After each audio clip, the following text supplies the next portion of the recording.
आप सभी ने मालवेयर एंड वायरसेस के बारे में ज़रूर से सुना होगा एंड आप में से कई लोगों ने इसका इशू अपने सिस्टम में फेस भी किया होगा। सो आज का जो वीडियो है इन मालवेयर वायरसेस के बारे में ही है। इनके बारे में हम समझेंगे कि मालवेयर्स क्या होते हैं, कितने टाइप के मालवेयर्स होते हैं एंड लास्ट में हम समझेंगे कि इनको एनालाइज कैसे करते हैं, अपने सिस्टम से आप निकाल कैसे सकते हो एंड इससे बच कैसे सकते हो। छोटा सा डिस्क्लेमर, उसके बाद मिलते हैं हम।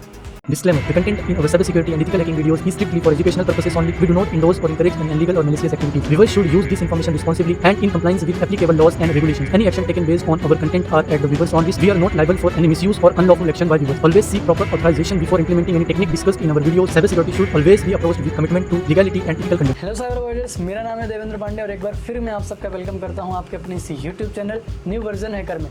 सो वायरस, यहाँ पर हमने देखा था कि किसी ने हमारा फेसबुक का फेक पेज बनाया था एंड हमने उसको यहाँ पर डिलीट भी करवा दिया है एंड हमने अपना खुद का नया पेज चालू किया है फेसबुक में। तो आप फेसबुक पे भी जाके हमको फॉलो कर सकते हो, लिंक डिस्क्रिप्शन में है। डिस्क्रिप्शन में लिंक को ही क्लिक करके आप यहाँ पर वहाँ पे ज्वाइन होना, ठीक है। तो वो हमारा जो लिंक से लिंक दी हुई है वो हमारा रियल पेज है। फेक पेजेस में कभी भी ज्वाइन मत होना, वहाँ पर आपको गलत इंस्ट्रक्शंस मिल सकते हैं। सो स्टार्ट करते हैं हम इस वीडियो को। सो यहाँ पर स्क्रीन पे आप लोग देख पा रहे होंगे malware and threats. Malware threats, देखो मालवेयर जो है ना ये मैलिशियस प्रोग्राम्स होते हैं कुछ, इनकी कैटेगरीज होती है बहुत सारी, ठीक है। अब इनकी क्या क्या कैटेगरीज होती है ये समझने से पहले यहाँ पर हम समझेंगे एक्चुअल में मालवेयर्स कितने टाइप के एंड किस लिए बनाए जाते हैं, ठीक है। इनकी कैटेगरी समझने से पहले हम समझते हैं मालवेयर है क्या। तो यहाँ पर मालवेयर्स के लिए मैंने बेसिकली 3 पॉइंट्स निकाले हुए हैं। तो यहाँ पर देख सकते हो मालवेयर्स जो हैं जो बेसिकली यहाँ पर यूज़ होते हैं एंड इनको कहते हैं मैलिशियस सॉफ्टवेयर्स। मैलिशियस सॉफ्टवेयर वो सॉफ्टवेयर होते हैं जो हमारे कंप्यूटर के लिए हार्मफुल होते हैं, यानी डेंजरस होते हैं, जो हमारे कंप्यूटर को नुकसान पहुंचा देते हैं, ठीक है। तो यहाँ पर इनको ये हमारे सिस्टम को डैमेज एंड डिसेबल भी कर देते हैं। डैमेज एंड डिसेबल का मतलब ये है कि डैमेज का मतलब ये है कि आपके सॉफ्टवेयर्स में यहाँ पर दिक्कत कर देते हैं। डिसेबल मतलब आपके हार्डवेयर तक ये डैमेज कर सकते हैं आपके सिस्टम को, इसलिए यहाँ पर डैमेज एंड डिसेबल दोनों वर्ड्स लिखे गए, ठीक है।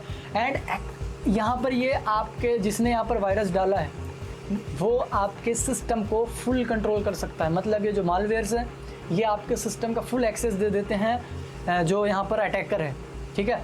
तो फुल एक्सेस या लिमिटेड एक्सेस वो कुछ चीज़ें ही कंट्रोल कर सकता है। कुछ वायरसेस जो हैं वो नॉर्मल यूज़र का एक्सेस देते हैं, कुछ वायरसेस जो हैं वो एडमिन लेवल का एक्सेस दे देते हैं, इसलिए यहाँ पर लिमिटेड एंड फुल लिखा गया, ठीक है। जैसे हमारे बॉडी में कोई भी वायरस गया तो हमारी बॉडी यहाँ पर मिसबिहेव करती है, कई बार लोगों को ज़्यादा नुकसान हो जाता है। वैसे ये वायरस होते हैं, ये वायरसेस जो हैं सिस्टम को उतना ही नुकसान पहुँचाते हैं जितना कि वायरस हमारे बॉडी को। तो यहाँ पर ये जो वायरसेस हैं इनके कई टाइप्स बनाए गए हैं यहाँ पर बेसिकली। तो यहाँ पर हम देख लेते हैं एक्चुअल में इनके कितने टाइप होते हैं। तो यहाँ पर देख लेते हो टाइप ऑफ वायरसेस जो है, यहाँ पर पहला है ट्रोजन एंड सेकंड है मालवेयर, इनको मैं एक्सप्लेन करता हूँ। थर्ड है यहाँ पर बोटनेट, फोर्थ है यहाँ पर बैकडोर्स एंड फिफ्थ है वायरसेस एंड यहाँ पर money more scripters, rootkit and worms, ransomware, spyware. यहाँ पर मल्टीपल टाइप्स होते हैं, मतलब इनकी मल्टीपल कैटेगरीज हो सकती हैं बेसिकली। तो यहाँ पर सबसे पहले बात करते हैं हम ट्रोजन की। ट्रोजन जो है ये एक मैलिशियस सॉफ्टवेयर है। मैलिशियस सॉफ्टवेयर्स होते हैं जो कि आपके सिस्टम में आपके रिमोट एक्सेस देने के लिए यूज़ होते हैं। मतलब जिसने आपके सिस्टम का यहाँ पर जिसने आपके सिस्टम में यहाँ पर ट्रोजन डाला है वो आपके सिस्टम को रिमोटली कंट्रोल कर सकता है, आपकी क्रेडेंशियल्स चोरी कर सकता है। अब यहाँ पर ट्रोजन के बहुत सारे टाइप होते हैं। हॉर्स ट्रोजन होता है एंड रैट ट्रोजन होता है and multiple many mores type होते हैं इनके, ठीक है। मतलब जितने मैं आपको बता रहा हूँ इनके बहुत सारे टाइप हो सकते हैं, लेकिन इनका काम एक ही है, आपके सिस्टम को डैमेज करना एंड आपकी डिटेल्स को चोरी करना, ठीक है। यहाँ पर टाइप ऑफ मालवेयर्स का मतलब है, आप लोग एक यहाँ पर ध्यान से समझिए, ये जो टाइप ऑफ मालवेयर्स है बेसिकली ये मालवेयर जो है ना इनका मतलब होता है मैलिशियस प्रोग्राम्स, इनके अंदर आते हैं ये सारे, मतलब इसी के कैटेगरीज हैं। ये मालवेयर्स की अलग अलग कैटेगरीज है जिनको अलग अलग काम में बांटा गया है बेसिकली, ठीक है। उसके बाद आते हैं यहाँ पर एडवेयर, ठीक है। ट्रोजन के बाद यहाँ पर हम एडवेयर के समझते हैं। आई होप ट्रोजन आपको समझ में आ गया होगा। एडवेयर जो है यहाँ पर बेसिकली आपने देखा होगा वेबसाइट में जो पॉपअप एड्स आते हैं, ठीक है, या फिर ऐसे एड्स आते हैं जो कि आपको क्लिक करते हो दूसरे वेबसाइट में रिडायरेक्ट करते हैं।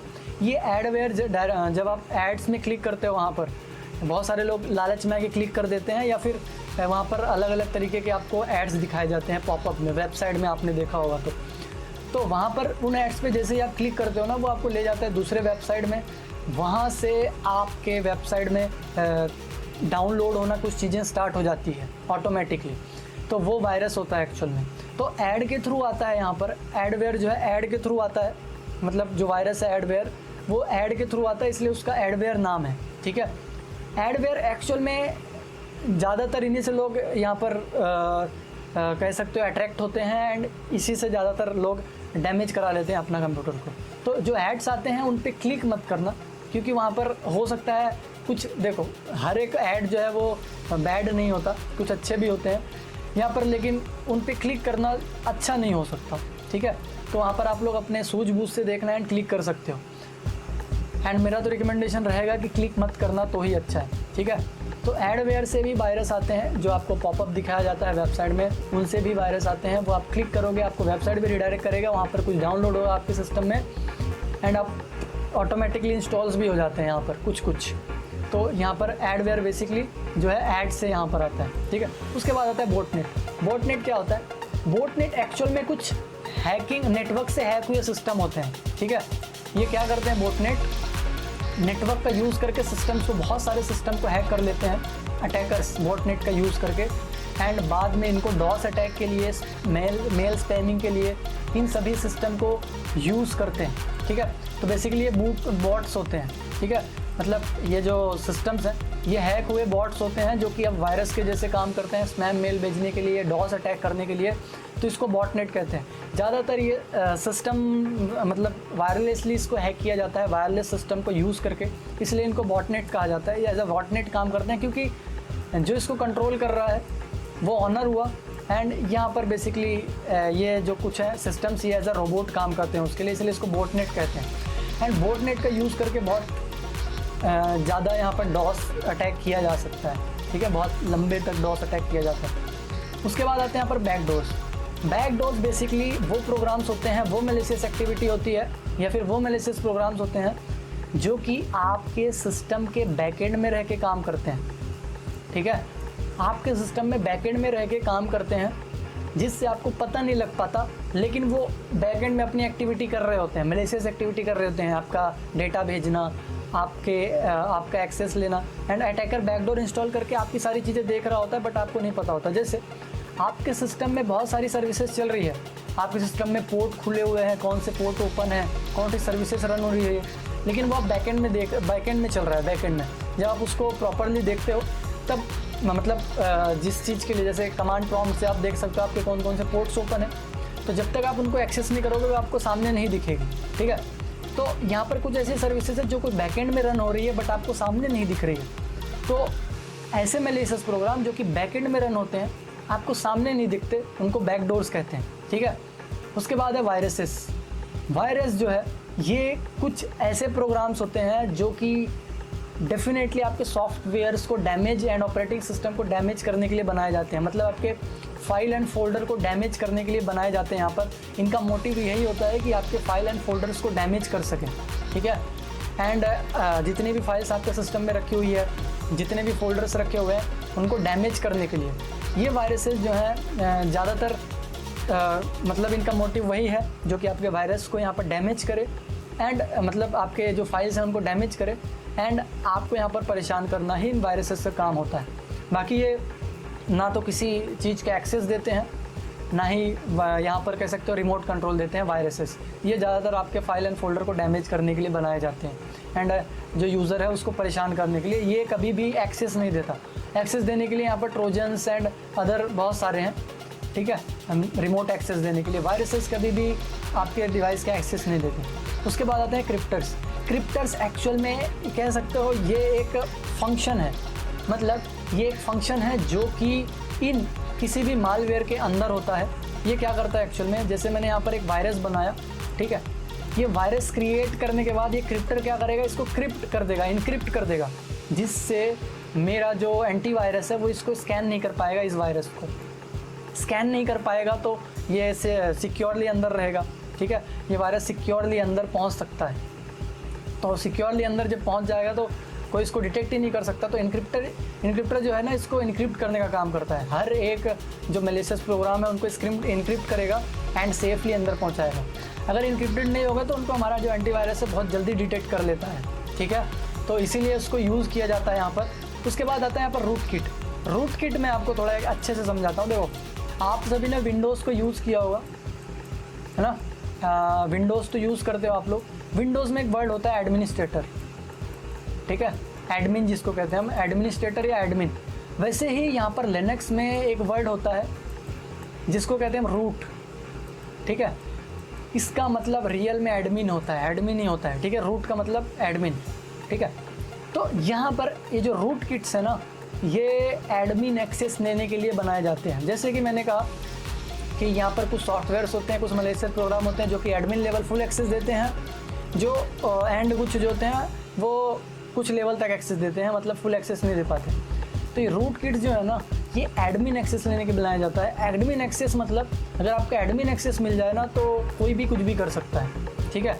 तो ये जनरली एडमिन एक्सेस करने के लिए इनका बनाना मोटिव होता है, इनका आना मोटिव होता है। एंड एडमिन एक्सेस के वजह से आपके सिस्टम में कोई भी चीज़ें परफॉर्म की जा सकती है। तो रूट, यहाँ पर जो रूट बना हुआ है यहाँ पर आप देख सकते हो, रूट जो रूट है इसका मतलब एडमिन, किट का मतलब है एडमिन का एक्सेस लेने वाला टूल, ठीक है। तो रूट एंड किट, तो ये जनरली आपके एडमिन या फिर डीप लेवल तक एक्सेस ले लेते हैं। एंड बहुत सारे लोग कहते हैं कि ये रूट में रहता है, मतलब कि आपके कर्नल लेवल का यहाँ पर एक्सेस ले लेता है। तो कर्नल लेवल का नहीं लेता, ये सिर्फ आपके एडमिन लेवल का लेता है। कर्नल लेवल का एक्सेस बहुत डीप हो जाता है, जो कि जनरली लेना पॉसिबल नहीं होता है इतना, ठीक है। तो रूट किट एक्चुअल में उस डीप फाइल में रहता है। जैसे विंडोज़ की फाइल आपने देखा है ना, विंडोज़ की फाइल देखा होगा आपने, विंडोज़ 32, उसके अंदर कहीं जाके बहुत दूर फोल्डर में बैठ जाएगा, बहुत डीप फोल्डर में, जहाँ पर आप इजीली एक्सेस नहीं कर पा सकते विंडो के उस फोल्डर को। आपको भी वहाँ पर अलाउ लेना पड़ेगा, एडमिन परमिशन करना पड़ेगा एडमिन को, मतलब आपको भी परमिशन लेना पड़ेगा उस फोल्डर के अंदर बैठने के लिए, जाने के लिए, देखने के लिए। वहाँ पर ये रूट किट्स बैठते हैं, ठीक है, मतलब विंडो के सबसे डीप फोल्डर में, इसलिए इसको रूट किट कहा जाता है। एंड विंडोज़ के सबसे डीप में पहुंचने के बाद ही आप एडमिन लेवल का एक्सेस ले सकते हो। उसके बाद आता है वॉर्म्स। यहाँ पर वायरसेस एंड वॉर्म्स ये दोनों एक साथ लिए जाते हैं। वायरसेस ज़्यादातर आपके सिस्टम की जो सॉफ्टवेयर है उनको डैमेज करेगा, लेकिन जो वॉर्म्स हैं ये आपके हार्डवेयर को डैमेज करता है। रोम, CPU, रैम, ठीक है, इन सभी चीज़ों को डैमेज करने के लिए बनाया जाता है। ये खुद को स्प्लिट कर लेता है, मतलब ये खुद को यहाँ पर बढ़ा सकता है, रिप्लिकेट कर सकता है। जैसे अभी कोरोना वायरस आया था, वैसे ही कोरोना वायरस खुद को वो एक बार एक उसका छोटा सा एक पार्टिकल अंदर पहुँचा तो वो खुद को स्प्लिट कर देता था। वैसे ये अगर एक बार वॉर्म आपके सिस्टम में आ गया, मतलब एक बार वॉर्म आपके सिस्टम में एंटर कर गया, तो वो पहले तो समझ लो डाउनलोड से आया, तो डाउनलोड ई ड्राइव में रहेगा। ई ड्राइव से को पूरा खलब फुल करके स्प्लिट करके उसमें फैला के पूरा फैल के दूसरे ड्राइव में जा सकता है, ठीक है, ई ड्राइव में, डी ड्राइव में। तो ये अपने आप को रिप्लिकेट भी कर सकते हैं, ठीक है, फैला सकते हैं। तो ये वॉर्म्स होते हैं जो कि इनका मोटिव एक्चुअल में हार्डवेयर डैमेज करना होता है, ये हार्डवेयर ही डैमेज करते हैं वॉर्म। उसके बाद आता है यहाँ पर रैंसमवेयर। रैंसमवेयर क्या होता है बेसिकली? रैंसमवेयर जो है यहाँ पर, ये रैंसमवेयर वायलेट कलर में लिखा हुआ है। रैंसमवेयर एक्चुअल में दो, इसका रैंसमवेयर का मतलब समझते हैं हम। रैंसम जो है ना, रैंसम का मतलब होता है वसूली, ठीक है, या फिर कह सकते हो कि पैसे के बिना मतलब के पैसे के डिमांड करना, ठीक है। जैसे आप लोगों ने देखा होगा कुछ पिक्चरों में जो वसूली करते हैं वो लोग, है ना, अवैध वसूली, बिना मतलब के पैसे लेना। तो यहाँ पर रैंसम का मतलब वही होता है, ठीक है। एंड रैंसमवेयर एक्चुअल में काम क्या करता है? रैंसमवेयर ये एक, इसके लिए रैंसमवेयर के लिए वसूली के लिए कोई स्पेसिफिक वर्ड है, आप लोग कमेंट्स में बताना, वो अभी मेरे को एकदम से क्लिक नहीं हो रहा है माइंड पे। आप लोग मुझे बताना रैंसम के लिए क्या होता है, अगर मुझे बीच में क्लिक हुआ तो मैं बता दूँ। यहाँ पर रैंसमवेयर क्या करता है, ये आपके सिस्टम में जैसे ही एंटर होता है ना, वो आपके सिस्टम को जितने भी फाइल आपके सिस्टम में पड़ी हुई है उनको प्रोटेक्ट कर देता है, इनक्रिप्ट कर देता है बेसिकली, ठीक है। एंड आपका वहाँ पर एक्सेस डिसेबल कर देता है ठीक है। एंड जैसे ही आप उस फाइल को ओपन करने की कोशिश करते हो, वहाँ पर एक बड़ा सा पॉपअप आता है एंड वहाँ पर लिखा होता है कि अगर आपको ये फ़ाइल एक्सेस करना है तो आपको इतने पैसे देने पड़ेंगे। बेसिकली वो पैसे मांग रहा है, ठीक है, इस फाइल को ओपन करने के लिए, मतलब वो फाइल को डिक्रिप्ट करने के लिए आपसे पैसे मांग रहा है। तो इसी को अवैध वसूली कहते हैं, या फिर उसका दूसरा वर्ड जो है वो आप कमेंट में बता देना, ठीक है। तो यहाँ पर ज़बरदस्ती, जबरन वसूली जिसको कहते हैं, तो यहाँ पर ज़बरदस्ती वो पैसे लेता है एंड जब आप पैसे दे देते हो तो हो सकता है कि वो यहाँ पर पैसे ना भी दे। एंड यहाँ पर इसका सबसे फेमस केस जो है वो 2021 में देखने के लिए मिला था, जो कि यहाँ पर एक यूएसए के कंपनी में कराया गया था, जहाँ पर 4.3 बिलियन डॉलर जो थे वो गए थे रैंसम में। बहुत बड़ी कंपनी थी, उसका डेटा यहाँ पर जो अटैकर्स ने अटैकर ने उनका डेटा यहाँ पर इनक्रिप्ट कर दिया था एंड उन्होंने डिमांड किया था 4.3 बिलियन डॉलर का, ठीक है। तो यहाँ पर ये भी बहुत डेंजरस होता है बेसिकली, एंड ये खुद को हाइड भी कर लेता है, छुपा लेता है, जिससे किसी को पता ना चले, है ना। तो ये बहुत डेंजर लेवल का टैग होता है। सो यहाँ पर जिस कंपनी की बात कर रहा हूँ 2021 में जो थी, वो कोलोनील करके कोई कंपनी थी एंड 4.3 मिलियन समथिंग मांगे गए थे उनसे, ठीक है। तो वहाँ पर उनका पूरा डेटा था यूज़र्स का बेसिकली, तो उन्होंने पूरा का पूरा डेटा जो है उसको इनक्रिप्ट कर दिया था एंड उस कंपनी को ये पैसे देने पड़े थे एंड उस कंपनी ने दिए भी। एंड कई बार क्या होता है कि जो अटैकर होते हैं वो इनक्रिप्ट करके इनको डिक्रिप्ट भी नहीं कर पाते डेटा को। तो नॉर्मल यूज़र क्या करता है, वो पूरा सिस्टम फॉर्मेट मार देता है, क्योंकि उसके सिस्टम में बहुत कम डेटा होता है जो उसके काम का होता है बेसिकली। एंड आजकल लोग तो बैकअप रखते हैं डेटा का, तो आप भी इनसे बचने के लिए बैकअप रख सकते हैं। एंड उसके बाद आता है यहाँ पर स्पाईवेयर। स्पाईवेयर बेसिकली स्पाई का मतलब होता है किसी पर नज़र रखना, ठीक है। तो स्पाईवेयर जो है वो आपके ऊपर डिपेंडली पूरा का पूरा नज़र रखता है, यहाँ पर पूरा आपके ऊपर नज़र रखता है क्या एक्टिविटी कर रहे हो आप लोग, आपकी जो यहाँ पर इंफॉर्मेशन है, क्रेडेंशियल्स है, पासवर्ड्स, आपकी एक्टिविटी क्या आप कर रहे हो, आपके अकाउंट्स, यूज़र अकाउंट्स, पासवर्ड, सारा मॉनिटर करके अटैकर के पास भेजता है स्पाईवेयर। मतलब ये आपकी स्पाइंग कर रहा होता है बेसिकली, कि आप क्या कर रहे हो, कहाँ जा रहे हो, एवरीथिंग, मतलब जितना भी आपका डेटा है वो यहाँ पर स्पाई करता है, ठीक है। एंड ये ले जाके अटैकर को देता है। तो बेसिकली ये हमारा टाइप ऑफ मालवेयर है। एंड टाइप ऑफ मालवेयर्स हैं, मालवेयर्स की सारी कैटेगरीज है जो कि अलग अलग चीज़ें को लिए यहाँ पर जानी जाती है। हर एक का यहाँ पर खुद का डिफरेंट काम है एंड ये एक बार सिस्टम में एंटर होने के बाद बहुत सारा डैमेज कर सकते हैं। सो आगे चल के हम इनकी सिक्योरिटी भी देखेंगे, सिक्योरिटी क्या हो सकती है, एंड हम इनको एनालिसिस भी देखेंगे कि इनको एनालाइज कैसे करते हैं बेसिकली। सो यहाँ पर बढ़ते हैं हम नेक्स्ट एंड देखते हैं कुछ और चीज़ें जो कि मालवेयर्स के बारे में ही है। तो यहाँ पर हम समझेंगे कि मालवेयर जो है ना वो क्यों डेवलप किए जाते हैं, उनका मोटिव क्या होता है, ठीक है। तो जैसे कि वैसे आप लोगों को पता होगा कि एक सिस्टम को नुकसान पहुँचाना इनका मोटिव है, लेकिन ये हमारे इथिकल हैकिंग का भी एक मॉड्यूल है, ठीक है। हमारा जो इथिकल हैकिंग है उसका भी मॉड्यूल है ये, इसलिए हम इसको यहाँ पर समझ लेते हैं। तो malware programs develop and use, ठीक है, मतलब ये किस लिए यूज़ किए जाते हैं। तो यहाँ पर बेसिकली ये यहाँ पर इनके first of all monitor your browsing history, आप क्या सर्च करते हैं, क्या अपने ब्राउज़र पे देखते हैं, उन सभी को मॉनिटर करना, मतलब बेसिकली आपके ऊपर ध्यान रखना क्या कर रहे हो। रिड्यूस सिस्टम परफॉर्मेंस, सिस्टम के परफॉर्मेंस को कम करने के लिए, आपके सिस्टम को परफॉर्मेंस को कम करने के लिए यहाँ पर इनका यूज़ होता है।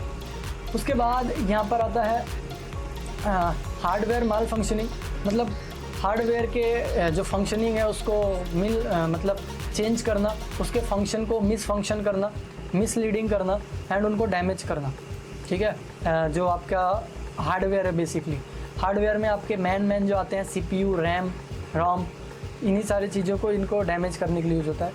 एंड स्टील पर्सनल डेटा, मतलब आपको जो पर्सनल डेटा है उसको चोरी कर लेना, ठीक है। स्टील का मतलब होता है चोरी।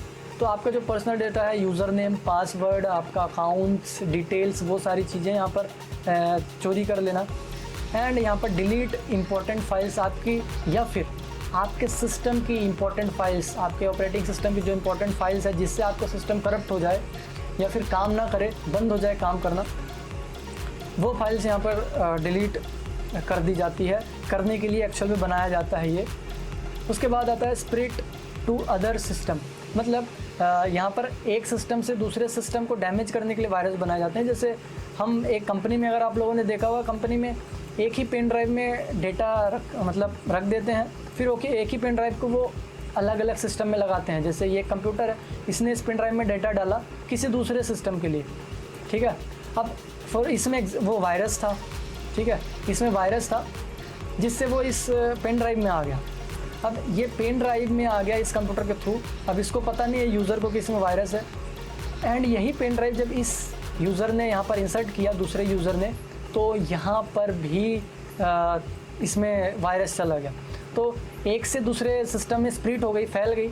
ऐसे ही यहाँ पर दूसरा भी लगाया गया इस पेन ड्राइव को, तो सभी सिस्टम में, मतलब ओवरऑल पूरे कंपनी में ये मालवेयर जो है वो पहुँच जाएगा, ठीक है।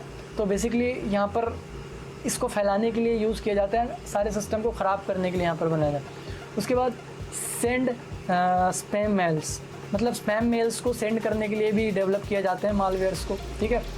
तो मतलब स्पैम मेल्स मतलब आपको जो मेल्स आते हैं स्पैम, फेक मेल्स, जिसमें गलत बहुत अटैचमेंट्स होते हैं बेसिकली, जिसको आप डाउनलोड करते हो तो आपके सिस्टम में वायरस आ जाता है, ठीक है। वहाँ पर अटैचमेंट में कुछ फाइल्स होती हैं जो कि मलिशियस होती हैं, जो कि आपके सिस्टम में आ सकती हैं। तो ओवरऑल ये मोटिव होता है एक मालवेयर को बनाने का एंड उसको यूज़ करने का, ठीक है, किस लिए बनाया जाता है एंड किस लिए यूज़ किया जाता है एक्चुअल में उसका, ठीक है।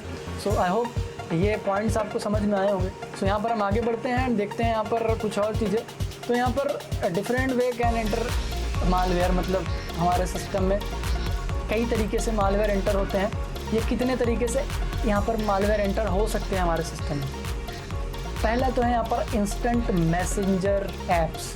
इंस्टेंट मैसेंजर ऐप्स, अब यहाँ पर इंस्टेंट मैसेंजर ऐप्स का मतलब है जैसे व्हाट्सएप, फेसबुक का मैसेंजर एंड बहुत सारे इंस्टाग्राम्स, ऐसे एप्लीकेशन जिसमें आप चैटिंग करते हो, ठीक है।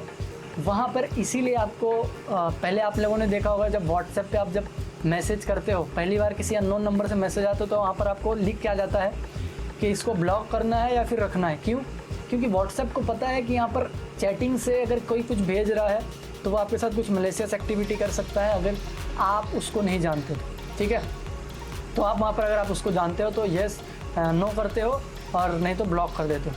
तो यहाँ पर जनरली फाइल्स ज़्यादातर इंस्टेंट मैसेज से भी, जो मैसेजिंग ऐप है यहाँ पर, उनसे भी मैलिशियस यहाँ पर फाइल्स भेजी जाती हैं, जिससे आप सिस्टम में डाउनलोड करते हो एंड वो आपके सिस्टम को हार्मफुल कर देता है। हालांकि वो जो फाइल्स होती हैं ना, वो किसी भी रूप में हो सकती हैं। APK फाइल हो सकती है, PDFs हो सकती हैं, PDF के बैकएंड में हो सकता है वो, ठीक है। तो मल्टीपल तरीके हैं यहाँ पर एक मैसेंजर को, एक ऐप को जो है यहाँ पर आपके सिस्टम में भेज देना मैसेंजर के थ्रू, या फिर जो मैसेज एप्लीकेशन है, इंस्टेंट मैसेज एप्लीकेशन है उसके थ्रू, जो कि व्हाट्सएप एंड ये सारी चीज़ें होती हैं। उसके बाद इंटरनेट डाउनलोड जो है वो आपके जो वेबसाइट से, आप कोई भी वेबसाइट से कोई भी चीज़ें डाउनलोड करते हो एंड वो वेबसाइट जेन्युइन नहीं है एंड फेक वेबसाइट है या फिर कोई भी वेबसाइट है, तो वहाँ से भी आपके मैलिशियस एप्लीकेशन आ जाते हैं। अगर आपका सिस्टम सिक्योर नहीं है एंड आप गलत वेबसाइट्स पे एक्सेस करते हो, तो ऐसी वेबसाइट जो कि जेन्युइन नहीं है, सिक्योर नहीं है, तो वहाँ से भी डाउनलोड आ जा सकते हैं। उसके बाद आता है रिमूवेबल डिवाइसेस से। रिमूवेबल डिवाइसेस क्या होते हैं? आपका पेन ड्राइव, आपका एक्सटर्नल ड्राइव जो आप लगाते हो, इनको हम कहते हैं रिमूवेबल ड्राइव्स। तो जैसे कि मैंने अभी कंपनी एग्जांपल दिया था कि एक सिस्टम से दूसरे सिस्टम में यहाँ पर डेटा आ सकता है, वायरस आ सकता है। अगर एक पेन ड्राइव में है तो उस पेन ड्राइव से सब में ट्रैवल करता है। तो ये पेन ड्राइव जो थी ना, एक्सटर्नल ही थी या फिर रिमूवेबल ही थी, जिसको हम रिमूव कर सकते हैं इजीली बाहर से। तो इन पेन ड्राइव से भी आपके सिस्टम में डेटा आ सकता है, यहाँ पर वायरस आ सकता है। तो इस वायरस को आप पहले तो स्कैन कर सकते हो, अगर इस ड्राइव को स्कैनिंग करके आप अपने सिस्टम में एंटर कर सकते हो। वैसे आजकल के सिस्टम में हाई लेवल सिक्योरिटी होती है तो कम चांसेस है इसका आने के, लेकिन जैसे कि मैंने बताया कुछ एप्लीकेशन जो हैं, कुछ वायरसेस जो हैं वो अपने आप को इनक्रिप्ट कर लेते हैं, तो उसको मालवेयर जो है वो यहाँ पर स्कैन नहीं कर पाते, हमारे जो एंटीवायरस हैं वो स्कैन नहीं कर पाते। उसके बाद जो आते हैं ईमेल अटैचमेंट से। ईमेल अटैचमेंट्स मतलब वहाँ पर आपको एक फ़ाइल भेजी जाती है, कोई भी उसका एक्सटेंशन बदल दिया जाता है बेसिकली। जैसे मुझे यहाँ पर एक एप्लीकेशन भेजना है आपके पास, तो मैं यहाँ पर क्या करूँगा, एक PDF भेजूँगा एंड PDF में लिख दूँगा courses.apk, ठीक है, एंड इसका लंबा सा नाम रख दूँगा and.pdf। तो कोई भी APK को नहीं देखेगा, कोई भी देखेगा तो PDF को देखेगा जनरली, ठीक है। PDF फॉर्मेट है, मैं डाउनलोड कर लेता हूँ, इससे क्या ही होगा। लेकिन यहाँ पर डबल एक्सटेंशन यूज़ किया गया है, ठीक है। तो यहाँ पर ये एग्जीक्यूट हो जाएगा एंड आपके सिस्टम में वायरसेस आ सकते हैं। तो यहाँ पर जो मेल में आपको फाइल्स आती है उनको केयरफुली रीड किया करो। इनके जो नाम रखे जाते हैं बहुत लंबे रखे जाते हैं, ताकि आप उनको कम पढ़ो, मतलब थोड़ा सा पढ़ो एंड छोड़ दो। ज़्यादातर लोग वही करते हैं। एंड वैसे ही आपके सिस्टम में यहाँ पर वायरस आ जाते हैं ईमेल अटैचमेंट्स। तो ईमेल अटैचमेंट जो आते हैं आपको, ईमेल लिंक्स जो आती हैं उनको देख के क्लिक करो। उसके बाद सॉफ्टवेयर वल्नरेबिलिटीज़, यहाँ पर बहुत सारे जो वायरस हैं आपके सॉफ्टवेयर की कमियों से भी आ जाते हैं। अटैकर यहाँ पर आपके अगर सॉफ्टवेयर देखो, अगर सॉफ्टवेयर वनरेबल है, सॉफ्टवेयर में कमियाँ हैं, तो वो यहाँ पर खुद में ही वायरस बन जाता है, ठीक है, क्योंकि वहाँ पर अटैकर इजीली उसको एक्सेस कर लेते हैं एंड इजीली वहाँ पर पहुँच सकते हैं आपके सिस्टम को, ठीक है। उसके बाद आता है नेटवर्क प्रोपेगेशंस। नेटवर्क प्रोपेगेशंस क्या होता है? नेटवर्क की कमियों से यहाँ पर आपके सिस्टम में वायरसेस आ सकते हैं, ठीक है, या फिर वो जो मालवेयर्स हैं वो आ सकते हैं। अगर आपका नेटवर्क सिक्योर नहीं है तो फायरवॉल प्रॉपर कॉन्फ़िगर्ड नहीं है, ठीक है, तो यहाँ पर नेटवर्क से भी आ सकते हैं। उसके बाद पूर पैच मैनेजमेंट। पैच क्या होता है? पैच को समझते हैं हम लोग। नेटवर्क समझ में आ गया होगा, नेटवर्क की कमियों से पैच को समझते हैं। पैच एक्चुअल में जैसे कोई भी सॉफ्टवेयर में एक कमी है, ठीक है, कोई भी सॉफ्टवेयर में अगर एक कमी है तो वो जो सॉफ्टवेयर की कमी है आप उसको रिपोर्ट कर रहे हो, बट जो ऑनर है उस कंपनी का या फिर उस एप्लीकेशन का, उस एप्लीकेशन को सिक्योर नहीं कर रहा है, ठीक है। तो यहाँ पर जो वल्नरेबिलिटी है उसको सिक्योर करना, मतलब उसमें जो वल्नरेबिलिटी थी उसको सही करना, उसको कहते हैं हम पैच करना, ठीक है, पैचिंग करना। तो जो वल्नरेबिलिटी थी उसको सही कर देना, सिक्योर करना, पैचिंग करना। तो कंपनियां पैच को टालती रहती हैं एंड सही टाइम पर पैच ना होने की वजह से वो वायरस एंड वॉर्म्स एंटर कर जाते हैं आपके सिस्टम में एंड ये आपके सिस्टम को डैमेज कर देते हैं, ठीक है। सो बेसिकली ये होता है पूर पैच मैनेजमेंट। उसके बाद आता है फाइल शेयरिंग सर्विसेज, ठीक है। फाइल शेयरिंग सर्विसेज का भी सिक्योर होना बहुत ज़रूरी है। इनके थ्रू भी आपके वायरसेस आ सकते हैं आपके सिस्टम में। फाइल शेयरिंग सर्विसेज जो है नेटबायोस, FTP, SMB, ठीक है। यहाँ पर नेटबायोस जो है यहाँ पर प्रिंटर्स एंड छोटी मोटी सर्विसेज के लिए यूज़ होता है। ज़्यादातर FTP यूज़ होता है यहाँ पर फाइल सेंडिंग एंड रिसीविंग के लिए। एंड यहाँ पर अगर सिक्योर वर्जन नहीं है आपका FTP का तो डेफिनेटली उसको एक्सेस किया जा सकता है। वायरस एंड वॉर्म्स को यहाँ पर आपके सिस्टम में एंटर कराया जा सकता है। अपने पोर्ट नंबर 21 में ज़्यादातर रन होता है FTP, है ना, पोर्ट नंबर 20 एंड 21 एक सेंडिंग एंड रिसीविंग के लिए। अगर यहाँ पर FTP सिक्योर नहीं है तो आपके सिस्टम का डैमेज हो सकता है लंबे लेवल पर, ठीक है।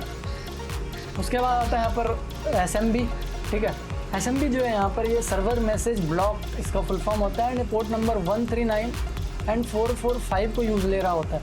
बेसिकली ये क्या करता है कि ये आपके नेटवर्क में फाइल शेयरिंग एंड प्रिंटर को फाइल शेयरिंग एंड बहुत सारे फाइल शेयरिंग में यूज़ होता है नेटवर्क में, ठीक है। तो ये सारे फाइल शेयरिंग है एंड ये एक्चुअल में क्या करते हैं, नेटवर्क में रह के फाइल शेयरिंग करते हैं। तो बेसिकली जब नेटवर्क में रह के फाइल शेयरिंग होती है तो ये सिक्योर होना ज़रूरी है। अगर ये सिक्योर नहीं है तो इसी का यूज़ करके अटैकर आपके सिस्टम में यहाँ पर मैलिशियस प्रोग्राम डाल सकते हैं। उसके बाद आते हैं यहाँ पर फेक एंड डिकॉय एप्लीकेशन।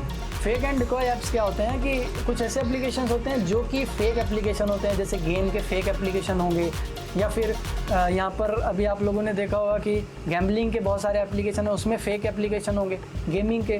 तो यहाँ पर एक्चुअल में ये जो एप्लीकेशंस होते हैं फेक होते हैं एंड जब आप इनको अपने सिस्टम में इंस्टॉल कर लेते हो तो वो यहाँ पर आपके सिस्टम में एज अ मालवेयर रह के आपके सिस्टम को डैमेज करते हैं एंड अटैकर को यहाँ पर आपकी सारी इन्फॉर्मेशन भेज रहे होते हैं, ठीक है।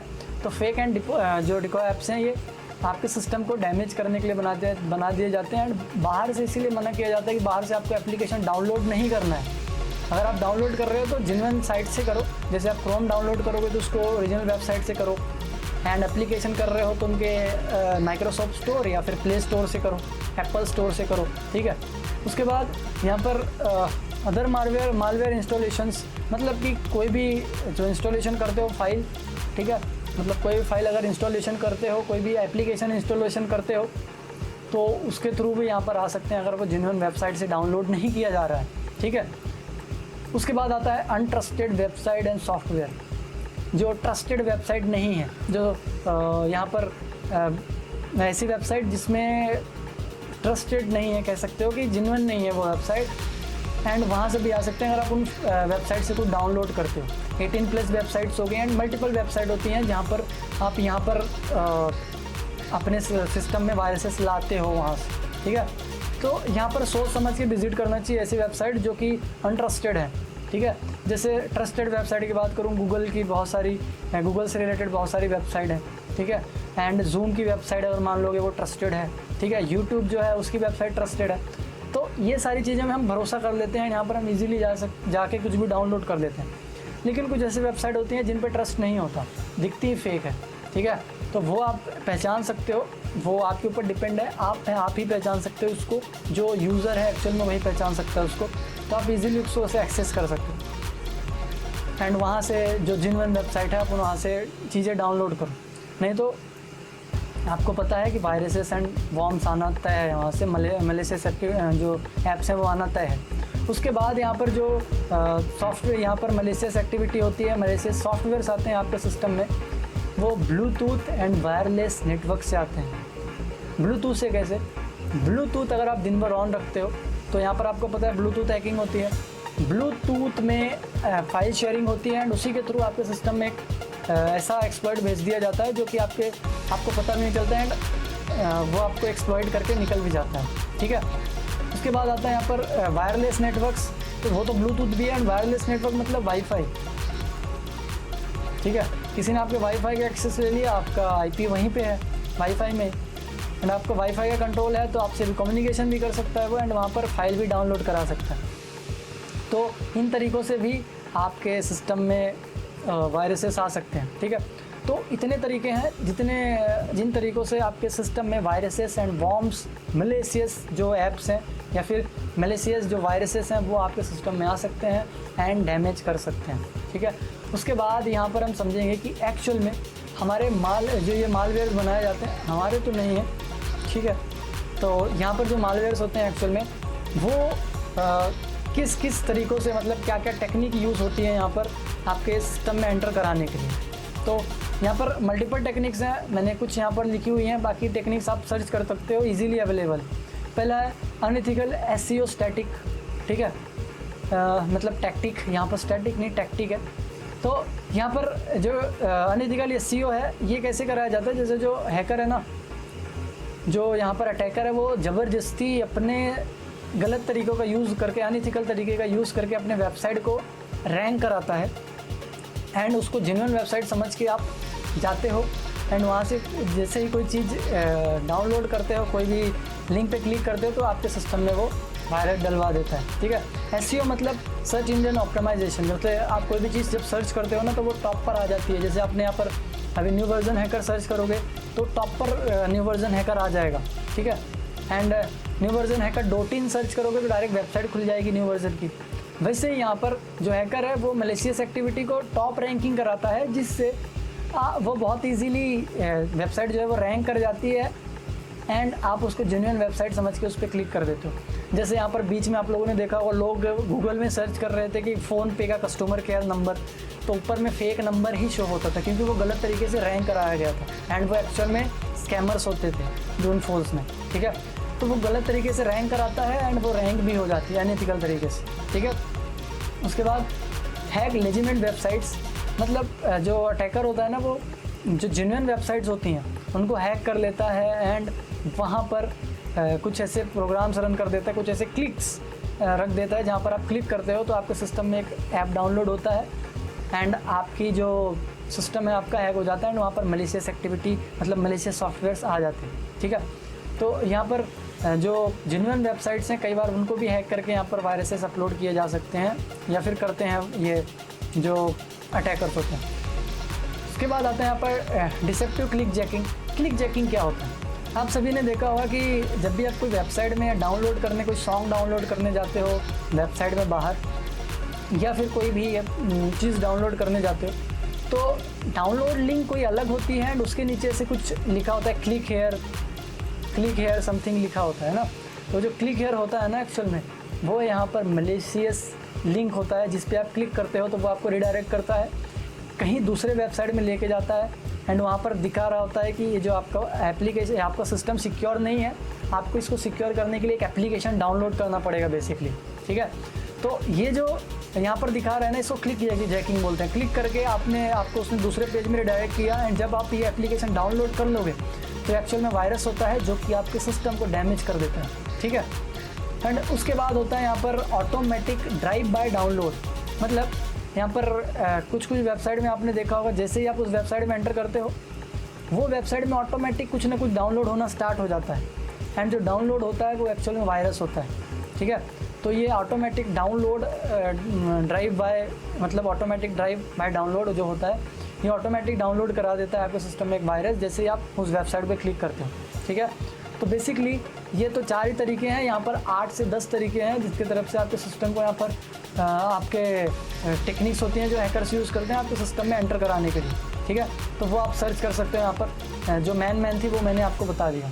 सो यहाँ पर बढ़ते हैं हम नेक्स्ट। अब यहाँ पर देखेंगे एक मालवेयर के क्या क्या कंपोनेंट्स होते हैं एंड मालवेयर के मतलब एक मालवेयर जो है ना उसके क्या क्या काम होते हैं एंड क्या क्या चीज़ें उसके अंदर यूज़ होती हैं बेसिकली। सो यहाँ पर सबसे पहले होता है क्रिप्टर जो है वे मालवेयर्स के अंदर ही होता है। मतलब मैंने बताया था ना एक फंक्शन है, ये क्या करता है, ये उनके जो मालवेयर्स होते हैं, जो मैलिशियस प्रोग्राम होते हैं, उनको यहाँ पर सिक्योरिटी प्रोवाइड करता है। बेसिकली हमारे जो एंटीवायरसेस हैं उनको सिक्योर करने का काम करता है, उनको इनक्रिप्ट कर देता है जिससे हमारे जो एंटीवायरसेस हैं या फिर जो हमारे सिक्योरिटी सॉफ्टवेयर्स हैं वो इसको स्कैन नहीं कर पाते, जिसकी वजह से ये सिक्योर रह पाता है। उसके बाद आता है यहाँ पर डाउनलोडर जो है ना, ये एक मालवेयर के अंदर फंक्शन होता है जो कि किसी भी सॉफ्टवेयर को या फिर मैलिशियस सॉफ्टवेयर को, एक्चुअल में क्या होता है कि एक मालवेयर जो है वो सिस्टम के अंदर डाल दिया जाता है।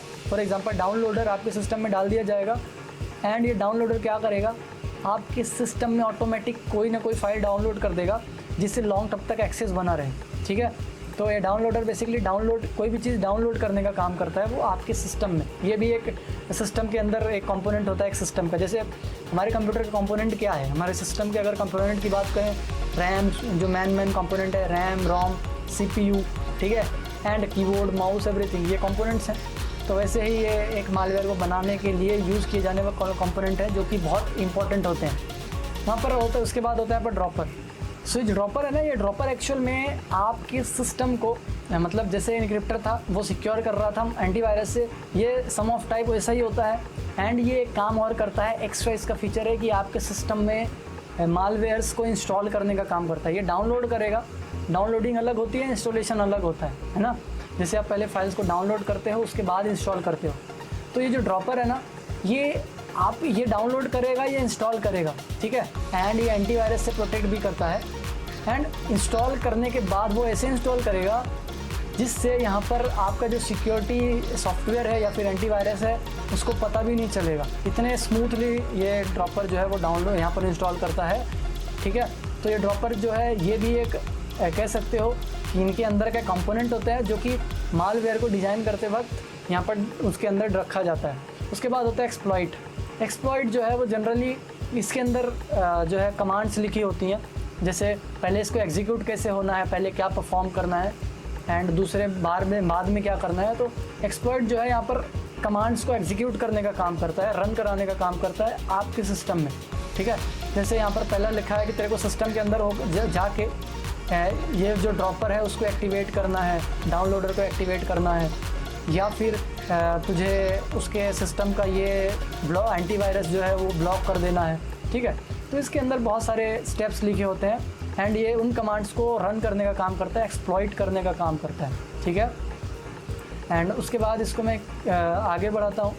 यहाँ पर इंजेक्टर यहाँ पर क्या होता है, इंजेक्टर यहाँ पर मैलिशियस प्रोग्राम को यहाँ पर रन करने के लिए यूज़ किया जाता है या फिर मैलिशियस प्रोग्राम को इंजेक्ट करने के लिए यूज़ होता है यहाँ पर, ठीक है। इंजेक्टर आपके सिस्टम में उस मैलिशियस प्रोग्राम को इंजेक्ट कर दिया जाता है तो इंजेक्टर वहाँ पर यूज़ होता है, मतलब कुछ डाला जा रहा है। इंजेक्ट का मतलब क्या है, डालना कुछ भी आपके सिस्टम में, तो ये इंजेक्ट कर देता है बेसिकली आपके सिस्टम में जो मालवेयर्स हैं या फिर जो मलेशियस प्रोग्राम है उनको, ठीक है, मलेशियस कोड्स को बेसिकली। सो ये इंजेक्टर जो है ये बेसिकली आपके सिस्टम में मालवेयर इंजेक्ट कर देगा, मतलब मलेशियस कोड को इंजेक्ट कर देगा एंड उसमें और कमियाँ बना देता है बेसिकली, मतलब जो भी एक कमी होगी आपके सिस्टम में उसको मल्टीपल कमियों में कन्वर्ट कर देगा, ठीक है। एंड ये अगर कहीं पर जैसे किसी भी इस कंपोनेंट में रखा होगा, मतलब मालवेयर के अंदर डिज़ाइन किया जाता है कि कैसे इसको वर्क करना है, क्या क्या करना है उसी के बेसिकली, तो मलेशियस कोड भी इसी के अंदर होगा, मालवेयर के अंदर ही, तो उसको ये इंजेक्ट करेगा एंड ये अपना काम बहुत अच्छे से कर देते हैं, ठीक है। उसके बाद आते हैं यहाँ पर ऑब्फ्यूसिकेटर। ऑब्फ्यूसिकेटर बेसिकली ये ऐसे मलेशियस प्रोग्राम्स होते हैं जो कि यहाँ पर आपके सिस्टम को, या फिर जो मलेशियस प्रोग्राम है ना, एक्चुअल में ये भी मलेशियस प्रोग्राम ही इंजेक्ट करता है, लेकिन इस तरीके का प्रोग्राम इंजेक्ट करता है जो कि इस मालवेयर को ना तो डिलीट कर सके, मतलब कोई भी डिलीट ना कर सके, एंड इसमें कोई भी मतलब कोई भी स्कैन ना कर सके, ऐसा सिक्योरिटी सिस्टम जो है वो स्कैन ना कर सके इसको, ठीक है। तो वो ये ऑब्फ्यूसिकेटर बेसिकली प्रिवेंट करने का काम करता है ताकि कोई रिमूव ना कर सके एंड स्कैन ना कर सके, एंड ये भी कोड इंजेक्ट करता है सिक्योरिटी के लिए। उसके बाद आते हैं यहाँ पर पैकर। पैकर यहाँ पर जो है ना ये इनको पैक करने का काम करता है, ठीक है। जो मालवेयर्स है ना इनको जिप फाइल में, ठीक है, एंड रार फाइल में इनको पैक करने का काम करता है, मतलब ओवरऑल पैकिंग का काम करता है, जिससे इस मालवेयर को, देखो कोई भी जिप फाइल आपने देखा है कि सिस्टम स्कैन करे, नहीं कर पाता क्योंकि वो जिप फाइल को स्कैन करना पॉसिबल ही नहीं होता। तो यहाँ पर क्या होता है, जैसे आप उसको एक्सट्रैक्ट करते हो जिप फाइल को, तब जाके वो यहाँ पर डिलीट कर पाता है, कौन, आपका एंटीवायरस। लेकिन अगर ये फाइल एंटर हो गई आपके सिस्टम में एंड एग्जीक्यूट हो गई, तो आपका जो एंटीवायरस है इतना जल्दी यहाँ पर रिस्पॉन्स नहीं कर पाता। जैसे आपने एक्सट्रैक्ट किया, फटाफट ही एग्जीक्यूट हुआ, इसको जो काम करना था उसने कर दिया एंड बाद में आपके एंटीवायरस ने डिलीट कर दिया। तो जब एग्जीक्यूट हो गया तो उसके बाद कोई मतलब नहीं बनता, ठीक है। तो ये जिप फाइल्स को स्कैन नहीं किया जा सकता, ये पैकर्स इसीलिए यूज़ किए जाते हैं, ठीक है। तो बेसिकली ये कंपोनेंट्स से सारे जो कि यहाँ पर एक मालवेयर को सेव करने के लिए एंड उसके माल फंक्शनिंग के लिए बनाया जाता है, मतलब उसको फंक्शन करने के लिए बनाया जाता है। एंड ये सारी उनकी कह सकते हो कंपोनेंट्स हैं, उसके सारे फीचर्स होते हैं उसके अंदर, जिसको ये यहाँ पर बेसिकली सेव करने के लिए यूज़ होते हैं मालवेयर। उसके बाद यहाँ पर चलते हैं हम नेक्स्ट में, जो कि है मालवेयर एनालिसिस। देखो मालवेयर एनालिसिस का मतलब ये जो मालवेयर्स है ना इनको स्कैन करना, कैसे हम अपने सिस्टम से निकाल सकते हैं, बेसिकली वो सारी चीज़ें यहाँ पर आती हैं। तो यहाँ पर मालवेयर एनालिसिस समझते हैं, type of malwares and analysis देखेंगे, ठीक है। मालवेयर के एनालिसिस मतलब कितने टाइप की मालवेयर एनालिसिस होती है, टाइप्स ऑफ मालवेयर एनालिसिस। यहाँ पर दो टाइप की मालवेयर एनालिसिस है, एक स्टैटिक एंड एक डायनेमिक, ठीक है। स्टैटिक मालवेयर एनालिसिस, स्टैटिक मतलब फिक्स होती है। यहाँ पर हम क्या करते हैं, यहाँ पर हम कोई भी जो मालवेयर है ना उसको एग्जीक्यूट करके नहीं देखते अपने सिस्टम में, कुछ टूल्स का यूज़ लेते हैं एंड वहाँ पर स्कैन करते हैं बेसिकली, ठीक है। मतलब हम कुछ टूल्स का यूज़ लेते हैं जिससे यहाँ पर हम मालवेयर्स को एनालाइज कर सकें, ठीक है, एंड उनको निकाल सकें, ना कि हम यहाँ पर कोई भी मलेशियस एक्टिविटी जो है वो रन करते हैं अपने मतलब अपने सिस्टम में रन करके नहीं देखते हैं कि वो कैसे काम कर रहा है एवरीथिंग। यहाँ पर हम कुछ टूल्स का यूज़ लेंगे एंड स्कैन कर देंगे स्टैटिक में। एंड डायनेमिक में क्या होता है कि हम उस जो मालवेयर वहाँ पर एंटर है उसको यहाँ पर एक्चुअल में अपने सिस्टम में रन करके देखते हैं। इसके लिए सिक्योर इन्वायरमेंट बनाया जाता है, बट यहाँ पर सिक्योर इन्वायरमेंट की ज़रूरत नहीं होती।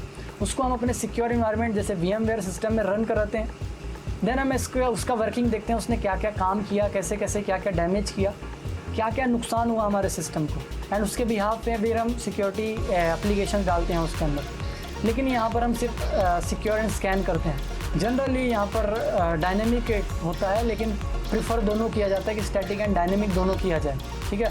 तो यहाँ पर स्टैटिक एंड डायनेमिक जो है ये कुछ तरीके हैं, मतलब दो तरीके हैं एनालाइज करने के, आप कोई भी यूज़ कर सकते हो। यहाँ पर स्टैटिक मालवेयर एनालिसिस में क्या किया जाता है, फाइल की फिंगरप्रिंटिंग निकाली जाती है। जैसे कोई भी एक फ़ाइल है ना, अगर आपने कभी लिनक्स डाउनलोड किया होगा तो लिनक्स में आप जाओगे ना तो वहाँ पर दिया होगा कि इसका हैश वैल्यू जो है ना वो क्या है, मतलब हैश वैल्यू क्या है उस फाइल की। तो जब वहाँ पर आप हैश वैल्यू देखोगे ना उसकी, तो वहाँ पर हैश वैल्यू किस लिए दी जाती है एक्चुअल में? ये दी जाती है कि अगर आप डाउनलोड करते हो या फिर कहीं और जगह से डाउनलोड करते हो तो अगर उसकी हैश वैल्यू चेंज है तो समझ जाना उसके अंदर कुछ चेंजेस किए गए हैं उस फाइल के अंदर। तो ये जो हैश वैल्यू है ना, एक आइडेंटिटी एज अ आइडेंटिटी काम करती है एक मालवेयर में, मतलब एक फाइल में। सो यहाँ पर जो ये हैशेस है ना, ये हैश वैल्यू जो है ना, ये एक्चुअल में क्या करती है, इसकी आइडेंटिटी लेके चलती है इस फाइल की। जैसे हमारा आधार कार्ड आइडेंटिटी होता है वैसे ही, ठीक है। तो यहाँ पर ये कुछ आइडेंटिटी लेके चलता है, जिससे अगर इसके अंदर कोई छेड़छाड़ हुई, इस फाइल के अंदर किसी ने एक पॉइंट भी ऐड किया तो पूरा का पूरा हैश चेंज हो जाएगा।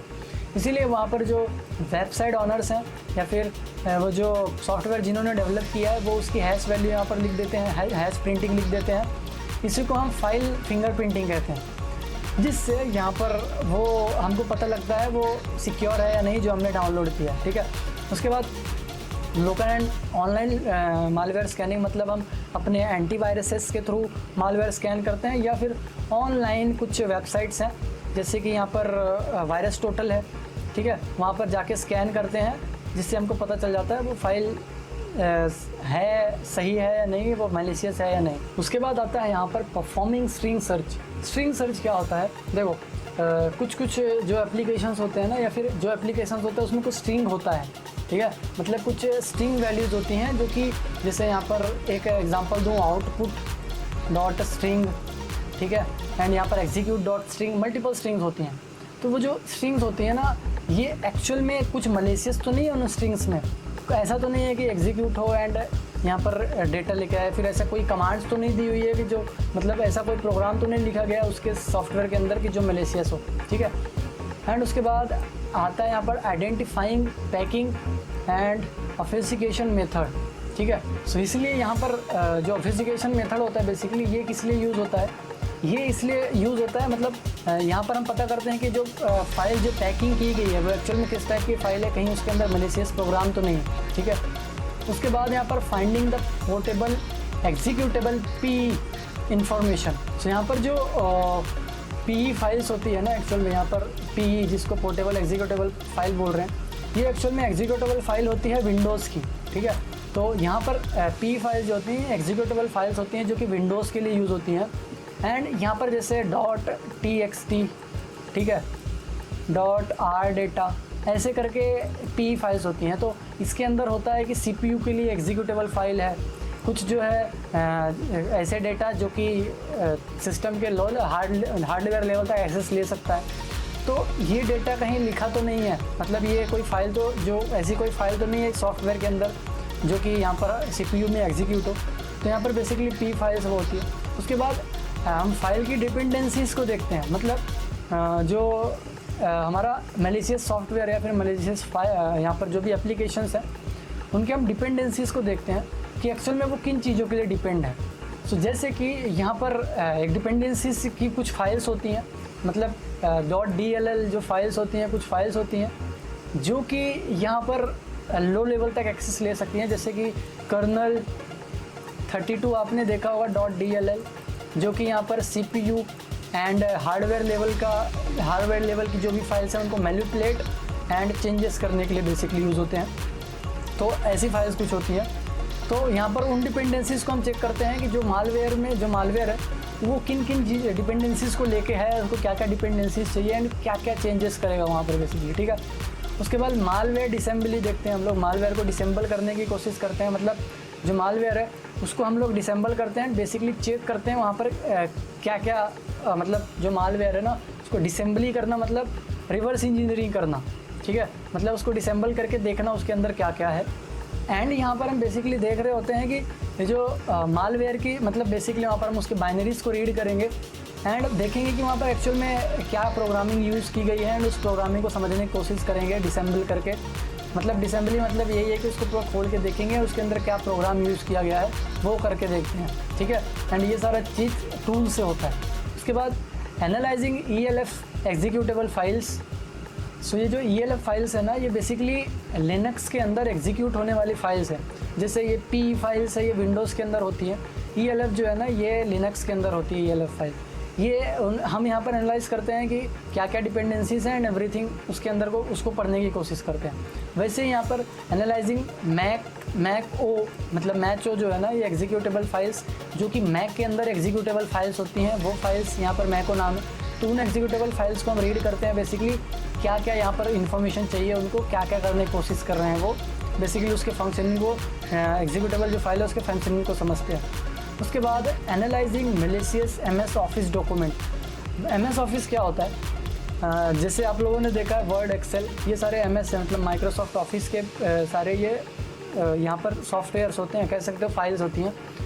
उनके अंदर भी मैलिशियस प्रोग्राम डॉक्यूमेंट्स करके भेजे जाते हैं, तो उनको भी एनालाइज करते हैं यहाँ पर हम, उनके लिए भी अलग अलग सॉफ्टवेयर्स, ठीक है।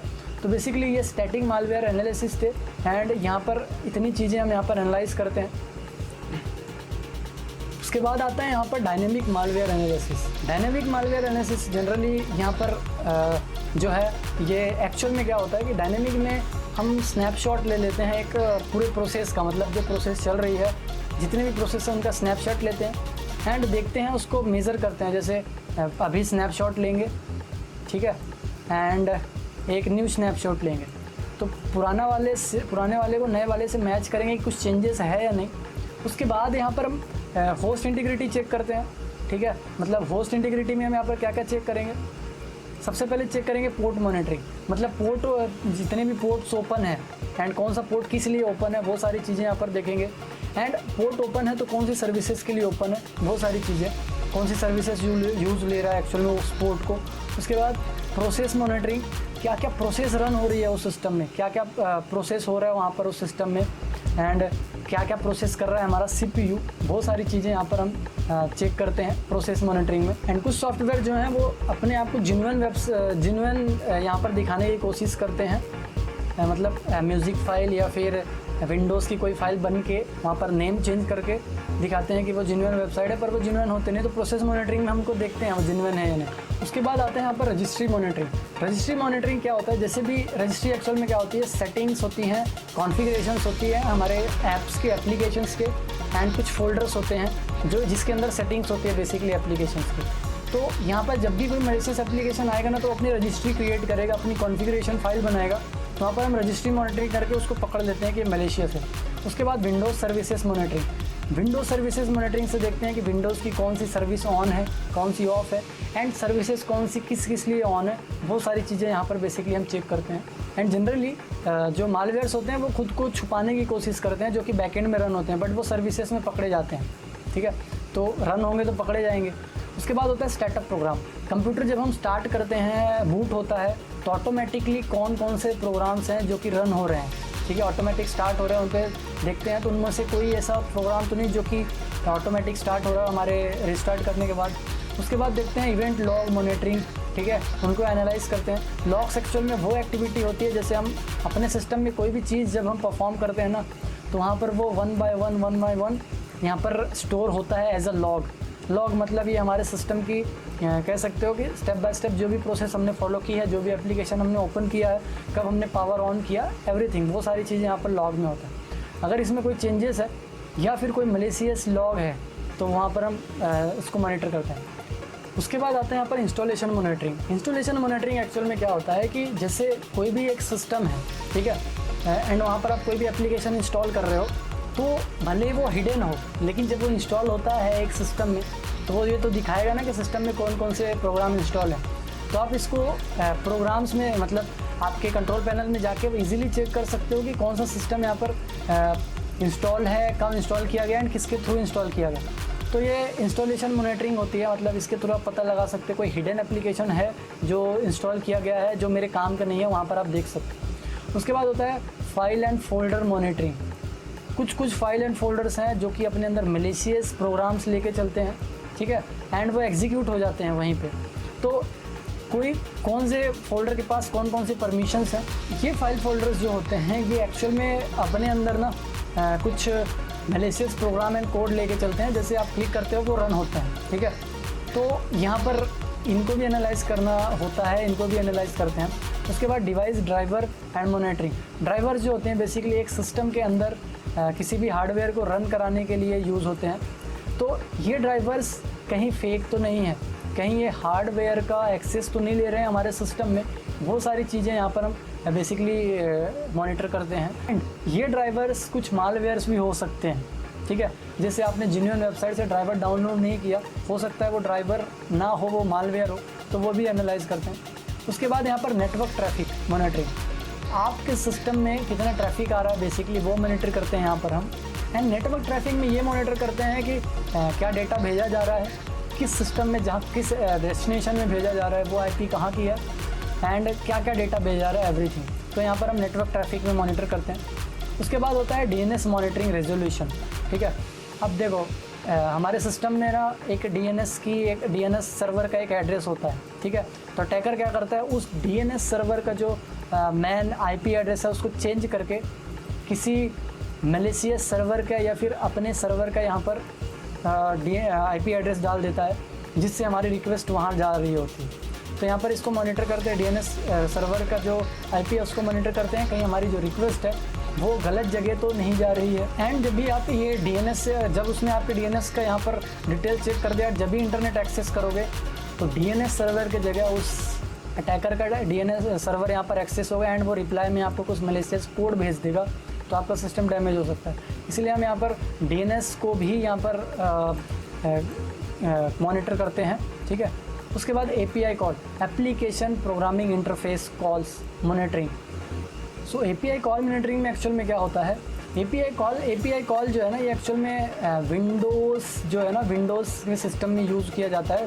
विंडोज़ का एक फंक्शन है कह सकते हैं, जो कि जो एक्सटर्नल एप्लीकेशंस हैं उनको यहाँ पर बहुत सारी डिटेल्स एक्सेस करने की परमिशन देता है, जैसे ऑपरेटिंग सिस्टम की परमिशंस है एंड मनी एरर्स हैं, रजिस्ट्रीज़ हैं एंड बहुत सारी फंक्शंस हैं जो कि यहाँ पर एक्सेस करने के यहाँ पर बेसिकली परमिशन देता है। कर्सर, बटन्स एंड यहाँ पर mouse pointers, network services, web services and internet की बहुत सारी सर्विसेज होती हैं जो कि यहाँ पर आपको एक्सेस करने की परमिशन देता है, ठीक है। तो एपीआई कॉल्स मॉनिटर करते हैं वहाँ पर हम कि कौन सी कॉल्स आ रही हैं, मतलब कौन से एप्लीकेशंस क्या क्या एक्सेस कर रहे हैं बेसिकली, एंड क्या क्या डिटेल्स यहाँ पर लेके जा रहे हैं। एंड जो यहाँ पर मालवेयर प्रोग्रामर्स होते हैं या फिर जो अटैकर्स होते हैं, वो इन एपीआई का यूज़ करके, इन्हीं सारी परमिशन का यूज़ करके जो विंडोज़ दे रहा है उनको वो अपने सिस्टम को डैमेज करने के लिए यूज़ हो लेते हैं। उसके बाद आता है यहाँ पर system calls and monitoring. System call and monitoring क्या होता है, ये एक्चुअल में सॉफ्टवेयर एंड कर्नल के बीच में जो कम्युनिकेशन होती है ना, वो होती है। तो यहाँ पर मॉनिटर करते हैं बेसिकली कि क्या क्या यहाँ पर मॉनिटरिंग हो रही है, मतलब क्या क्या कम्युनिकेशन हो रहा है। एंड जो अगर मैलिशियस एप्लीकेशन है तो उसके बिहेवियर को मॉनिटर करते हैं हम इसके थ्रू, ठीक है। सो ये थे हमारे कुछ dynamic malware analysis and static malware analysis के पॉइंट्स, जो कि यहाँ पर बेसिकली हम एनालाइज करते हैं। सो यहाँ पर हम प्रैक्टिकली परफॉर्म करके देखने वाले हैं ये मालवेयर एनालिसिस को बेसिकली। तो यहाँ पर मैं मालवेयर अपने सिस्टम में स्विच होता हूँ एंड लैब में स्विच होता हूँ बेसिकली, एंड वहाँ पर हम परफॉर्म करते हैं ये सारा जो एनालिसिस है।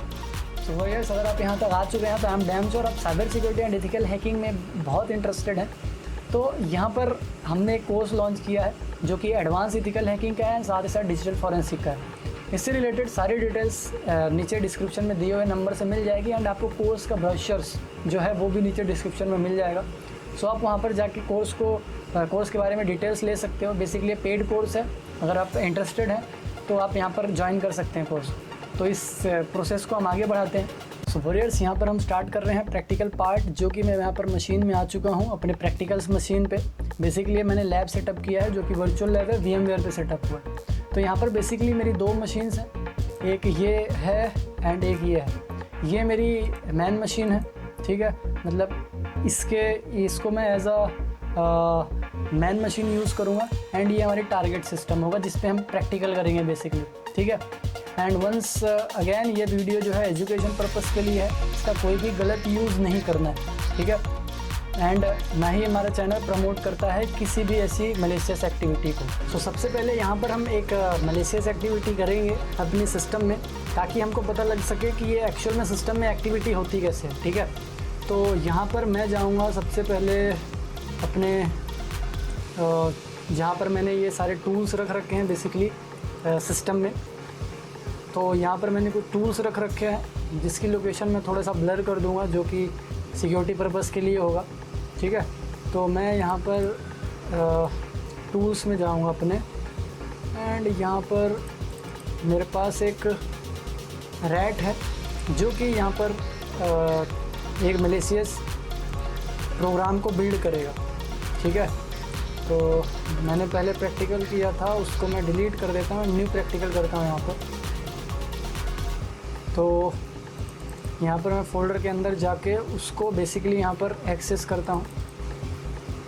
सो यहाँ पर मैं उस फोल्डर पे आ चुका हूँ जहाँ पर मैंने वो मलेशियस जो टूल्स है वो रखे हुए हैं। सो यहाँ पर मेरे पास जो एनजेरैट है उसको मैं यहाँ पर एग्जीक्यूट करूँगा, ठीक है, जिससे ये रन हो जाएगा। ठीक है, तो इसका कुछ जो इंटरफेस है वो कुछ ऐसे दिखता है, एंड यहाँ पर मैं इसको स्टार्ट करता हूँ। ठीक है, पोर्ट नंबर जो है बाय डिफ़ॉल्ट मैं वही रख रहा हूँ, एंड आप अपने अकॉर्डिंग अगर आपने कभी यूज़ लिया है तो वो यूज़ ले सकते हो। तो यहाँ पर सबसे पहले क्या होगा, मैं यहाँ पर इसको बिल्डअप करूँगा, स्टार्ट करना है मुझे इसको। सबसे पहले तो मुझे एक मलेशियस जो एप्लीकेशन है वो बिल्ड करना पड़ेगा फॉर टेस्टिंग पर्पस। सो यहाँ पर नीचे में एक बिल्डर का ऑप्शन है, वहाँ पर मैं क्लिक करूँगा, एंड यहाँ पर मैंने प्रैक्टिकल किया था तो वो पहले से एक IP एड्रेस रखा हुआ है उसमें। ठीक है, तो मतलब ये जो हमारा IP एड्रेस है, मतलब जो मेरे सिस्टम से, जिस सिस्टम से मैं कंट्रोल करना चाहता हूँ उसको, वो, एंड यहाँ पर ये रजिस्ट्री स्टार्टअप, ये दोनों मुझे एक्टिव रखना पड़ेगा। उसके बाद स्टार्ट बिल्डिंग पे क्लिक करेंगे, एंड ये बोल रहा है कहाँ पर सेव करना है, तो यहाँ पर मैं कहीं पर भी सेव कर दूँगा, यहीं पर सेव कर देता हूँ। ठीक है, मैंने उसका नाम बाय डिफ़ॉल्ट रखा है, आप अपने अकॉर्डिंग कुछ भी रख सकते हो। ठीक है, तो ये प्रैक्टिकल पर्पस के लिए रखा जा रहा है। मैं क्या करूँगा कि वो जो सॉफ्टवेयर जो मैंने डेस्कटॉप पे रखा है ना, उसको किसी भी तरीके से हम सिस्टम तक पहुँचाते हैं, मतलब जो अटैकर हैं वो सिस्टम तक पहुँचाते हैं। जैसे यहाँ पर मैं एक शेयर्ड फोल्डर है, मैं उसके थ्रू भेज रहा हूँ। ठीक है, एंड इसको मैं ब्लर कर दूँगा शेयर्ड फोल्डर को।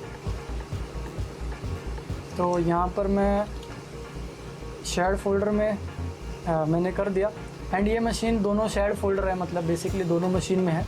तो मैं अपने जिस मशीन को मैं यहाँ पर एज अ प्रैक्टिकल यूज़ कर रहा हूँ, जिस पर मैं ये सारे अटैक्स करूँगा, वो यहाँ पर मैं यूज़ कर रहा हूँ। उस पर मैं गया एंड उस शेयर्ड फोल्डर के थ्रू उसको डाउनलोड कर सकता हूँ। ये एक्चुअल में आप कैसे भी कर सकते हो, मतलब इसको आप अपने किसी के थ्रू भी भेज सकते हो, मेल के थ्रू, या फिर जो अटैकर्स हैं वो व्हाट्सएप में कैसे भी भेज सकते हैं।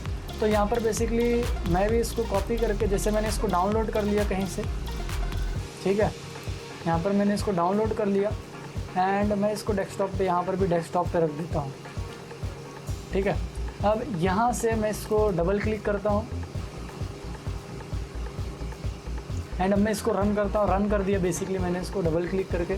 ठीक है, एंड डबल क्लिक करके रन हो गया। अब अपने मैन मशीन पे जाते हैं, एंड यहाँ पर मैन मशीन पे ये फोल्डर मैंने ब्लर कर दिया है, एंड यहाँ पर देख सकते हो ये एक IP एड्रेस आ चुका है सिस्टम का। ठीक है, एंड यहाँ पर अगर आप देखोगे तो यहाँ पर राइट क्लिक करोगे इसके नाम पे, यहाँ पर, तो यहाँ पर बहुत सारे ऑप्शंस आ रहे हैं, एंड इन ऑप्शंस में से आप कोई भी एक ऑप्शन चुन सकते हो। जैसे मैंने यहाँ पर मैनेजर चुना। आप इस मैनेजर में क्या कर सकते हो, देखो यहाँ पर सारी ड्राइव्स दिख रही हैं उसकी, डेस्कटॉप। ठीक है, डेस्कटॉप में क्या है, देखो डेस्कटॉप में dir नाम की कोई फ़ाइल पड़ी हुई है, एंड ये हमने जो फाइल रखी थी वो पड़ी हुई है। ठीक है, तो यहाँ पर कोई भी फाइल यहाँ पर मॉडिफाई एंड डिलीट कर सकते हो। ठीक है, मैं यहाँ पर नहीं कर रहा हूँ, बट यहाँ पर ऑप्शन है, जो अटैकर है वो ऐसे कंट्रोल कर सकता है आपके सिस्टम को बेसिकली। ठीक है, तो यहाँ पर ये विंडोज़ की फाइल्स हैं, कुछ विंडोज़ से रिलेटेड, एंड ये विंडोज़ को करप्ट करने के लिए यूज़ किया जा सकता है। यहाँ पर पूरा एडमिन लेवल का एक्सेस मिल चुका है। ठीक है, यहाँ पर कोई भी डिलीट किया जा सकता है। ठीक है, तो बेसिकली ऐसे यहाँ पर यूज़ लेते हैं। उसके बाद अगर मैं इस विंडो को क्लोज़ कर दूँ, उसके बाद अगर मैं यहाँ पर प्रोसेस मैनेजर में क्लिक करूँ, तो उस सामने वाले सिस्टम में जितनी भी प्रोसेस चल रही है वो सारी यहाँ पर ऑटोमेटिक आ जाएगी। अब यहाँ पर मैं कोई एग्जांपल लेता हूँ। ये देखो, ये एक्टिव है। ठीक है, यहाँ पर देखो ये जो हमने यहाँ पर इंस्टॉल कराया है वो है, एंड ये पोर्ट नंबर जिसका मतलब जितनी डायरेक्टरी एक्टिव्स हैं वो PIDs की ये है। यहाँ पर हम किसी भी प्रोसेस को यहाँ पर स्टॉप करा सकते हैं। ठीक है, जैसे एनी डिस्क है, मैं इसको किल कर देता हूँ। ठीक है, बंद हो गई, इसको किल कर देता हूँ। ठीक है, तो यहाँ से किल कर सकते हैं। ठीक है, अब यहाँ पर ये अभी चालू हुई। अब मैं अगर सामने वाले सिस्टम में जाके कोई भी एक एप्लीकेशन ऑन करता हूँ, फॉर एग्जांपल मैंने ये फायरफॉक्स ऑन करता हूँ। चलो फायरफॉक्स ऑन करते हैं, यहाँ पर कुछ दिखता है क्या? फायरफॉक्स मैंने ऑन कर दिया। अभी इस प्रोसेस में दिखना चाहिए कि फायरफॉक्स ऑन हुआ है। देखो मोज़िला फायरफॉक्स ऑन हुआ है, उस ग्रीन कलर्स में आपको दिख रहा हो। तो इनमें से मैं कोई भी एक किल करके देखता हूँ क्या वो बंद होता है। चलो मैंने इसको किल कर दिया एंड इधर से दिखा रहा है सारा बंद हो गया एंड यहाँ से भी बंद हो गया, देख सकते हो। ठीक है, यहाँ पर फाइल मैनेजर भी ऑन है। मैं फाइल मैनेजर को ऑफ करता हूँ। ठीक है, बिन भी ऑन है। ठीक है, तो यहाँ पर आप अपने अकॉर्डिंग कुछ भी यहाँ पर किल कर सकते हो। बेसिकली जो यहाँ पर अटैकर्स होते हैं वो ऐसे यूज़ करते हैं इसका। ठीक है, एंड आपको किसी को देखो यहाँ पर किसी को पता भी नहीं चल रहा है एंड यहाँ पर कोई भी ऐसी एक्टिविटी नहीं दिख रही है जिससे उसको पता किया जा सके। ठीक है, तो यहाँ से आप पता कर सकते हो। एंड उसके बाद यहाँ पर शेल जो है वो दिखा रहा है, मतलब सारी ओवरऑल जितनी भी प्रोसेस है वो अभी भी लोड हो रहा है, कितनी प्रोसेस यहाँ पर रन हो रही है। ठीक है, तो यहाँ पर बेसिकली आप प्रोसेस को यहाँ पर नज़र रख सकते हो।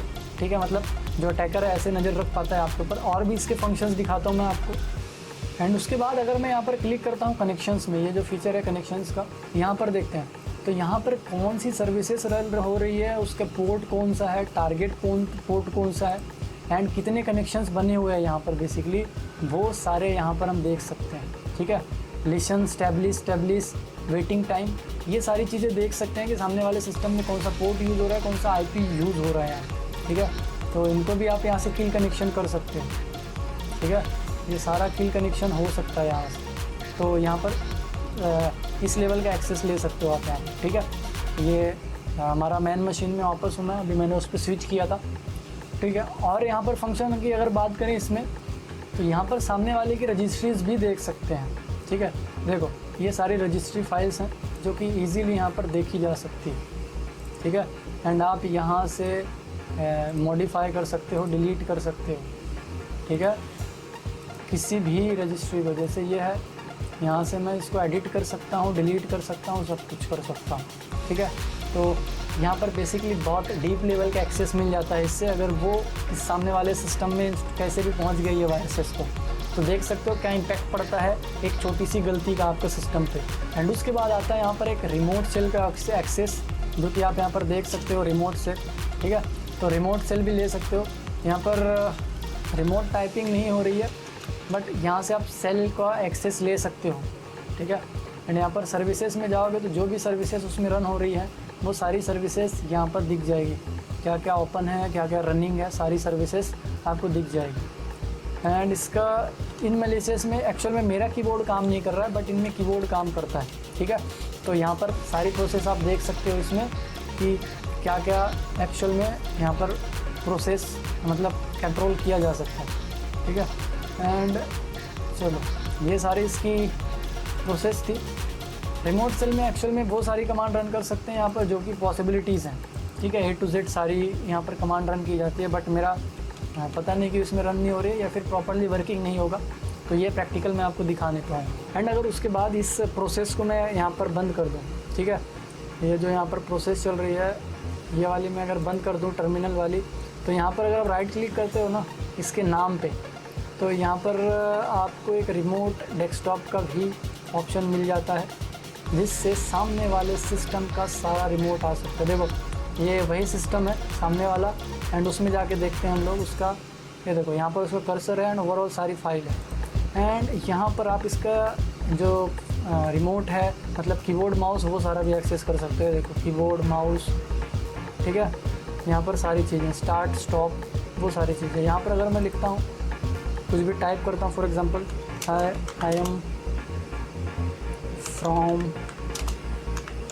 न्यू वर्जन हैकर, ठीक है, तो यहाँ पर आप देख सकते हो मैंने टाइप कर दिया। अब देखते हैं सामने वाले सिस्टम में टाइपिंग है या नहीं। तो देखो यहाँ पर सामने वाले सिस्टम में टाइप्ड है पूरा, ठीक है। उसके बाद यहाँ पर इन सभी को मैं डिलीट करता हूँ, ठीक है, यहाँ से, एंड वहाँ से भी डिलीट हो गया, ठीक है। एंड इसको मैं यहाँ पर क्लोज़ कर देता हूँ, ठीक है, क्लोज़ हो गया। एंड यहाँ पर कुछ बता रहा है तो इसको मैं एरर को यहाँ पर स्टॉप कर देता हूँ, मेरे मैन सिस्टम का एरर दिखा रहा है बेसिकली वो, जो मेरा मैन सिस्टम है जिससे मैं उसको कंट्रोल कर रहा हूँ, ठीक है। तो यहाँ पर मल्टीपल चीज़ें आप कर सकते हो। सो मैं अभी ये जो स्क्रीन है रिमोट डेस्कटॉप जो हमने लिया है उसको स्टॉप करता हूँ मैं, एंड यहाँ पर मैं इसको बंद कर देता हूँ, ठीक है। अब यहाँ पर हम क्या करेंगे, देखो जैसे यहाँ पर मैं एक नया फंक्शन दिखाता हूँ, दूसरा फंक्शन, जैसे कि इसको क्लोज करते हैं एंड यहाँ पर देखते हैं, आपने देखा होगा यहाँ पर रिमोट कैम, ठीक है। रिमोट कैम को एक्टिवेट कर दिया मैंने एंड मैं मशीन में जाता हूँ जो कि हमारी टारगेट मशीन है, एंड यहाँ पर मैं नोटपैड ओपन करता हूँ, ठीक है। अब ये किस काम आएगा, देखो वहाँ पर तो आप पूरी स्क्रीन देख पा रहे थे, ठीक है, तो मतलब पूरी स्क्रीन में देख सकते हो, लेकिन ये किस काम में आएगा, जैसे किसी ने डेस्कटॉप खोला, ठीक है, डेस्कटॉप में, या फिर यहाँ पर चलो डेस्कटॉप हटाओ, यहाँ पर हम ओपन करते हैं नोटपैड, ठीक है।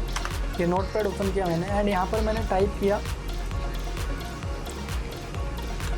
हेलो माय यूज़र, यहाँ पर यूज़र नेम इज़ 123, या फिर यहाँ पर NVH रख देते हैं, न्यू वर्जन हैकर, एंड यहाँ पर पासवर्ड लिख देते हैं 123 एंड मोबाइल नंबर लिख देते हैं, कुछ भी लिख देते हैं यहाँ पर 235698 समथिंग पर रख दिया हमने ये, ठीक है। अब यहाँ पर क्या होगा, अगर आप यहाँ पर जाते हो एंड इसको अगर देखना है वहाँ पर उन्होंने क्या टाइप किया, तो यहाँ पर बहुत इजीली आप देख सकते हो। वो कैसे देखोगे, तो यहाँ पर राइट क्लिक करोगे एंड यहाँ पर की लॉगर पे जैसे क्लिक करोगे तो देखो यहाँ पर जितने भी चीज़ें हमने टाइप किए, जैसे देखो पहले मैंने पासवर्ड टाइप किया, बैक स्पेस डाला, यहाँ पर कुछ एंटर डाला, माय नंबर डाला, जितने भी चीज़ें आप यहाँ पर ऑटोमेटिकली आ गई हैं वो, ठीक है। तो आप यहाँ पर देख सकते हो। अगर यहाँ पर हमको इसको फिक्स करना है तो ये फिक्स भी कर देता है, मतलब जो अनवांटेड चीज़ें वो हटा देता है, ठीक है। एंड जो हमारे काम की है वो यहाँ पर एंटर हो सकती है, ठीक है। तो सामने वाले सिस्टम पे ये की रिकॉर्ड है जो उसने टाइप किया, बेसिकली की लॉगर जिसको कहते हैं। तो कैम का ऐसे अटैकर यूज़ करते हैं एंड उसके बाद यहाँ पर आपको चैट्स भी भेज सकते हैं। जैसे यहाँ पर राइट क्लिक करोगे तो ओपन चैट का भी ऑप्शन है, यहाँ पर अपना नाम या फिर कुछ भी टाइप कर सकते हो। जैसे मैं लिखता हूँ यहाँ पर न्यू वर्जन ये हैकर, ठीक है, एंड ओके प्रेस करता हूँ। यहाँ पर क्या होता है देखते हैं। कनेक्टिंग बोल रहा है, कनेक्टेड हो गया। तो यहाँ पर बोलता है यू आर हैड, ठीक है। ये देखो ऐसे अटैकर्स आपको यहाँ पर भेजते हैं। देखो यहाँ पर मैंने ओपन किया, इधर पहुँच गया दूसरे सिस्टम में, एंड इसको मैं क्लोज़ कर देता हूँ अभी, नो सेव। एंड यहाँ पर देखो, एंड यहाँ पर मैं टाइप करता हूँ हु आर यू, तो ये जो मैसेज है सामने वाले तक पहुँच जाएगा, ठीक है। हैकर एंड ये वहाँ से दूसरे सिस्टम में पहुँच जाएगा, ठीक है।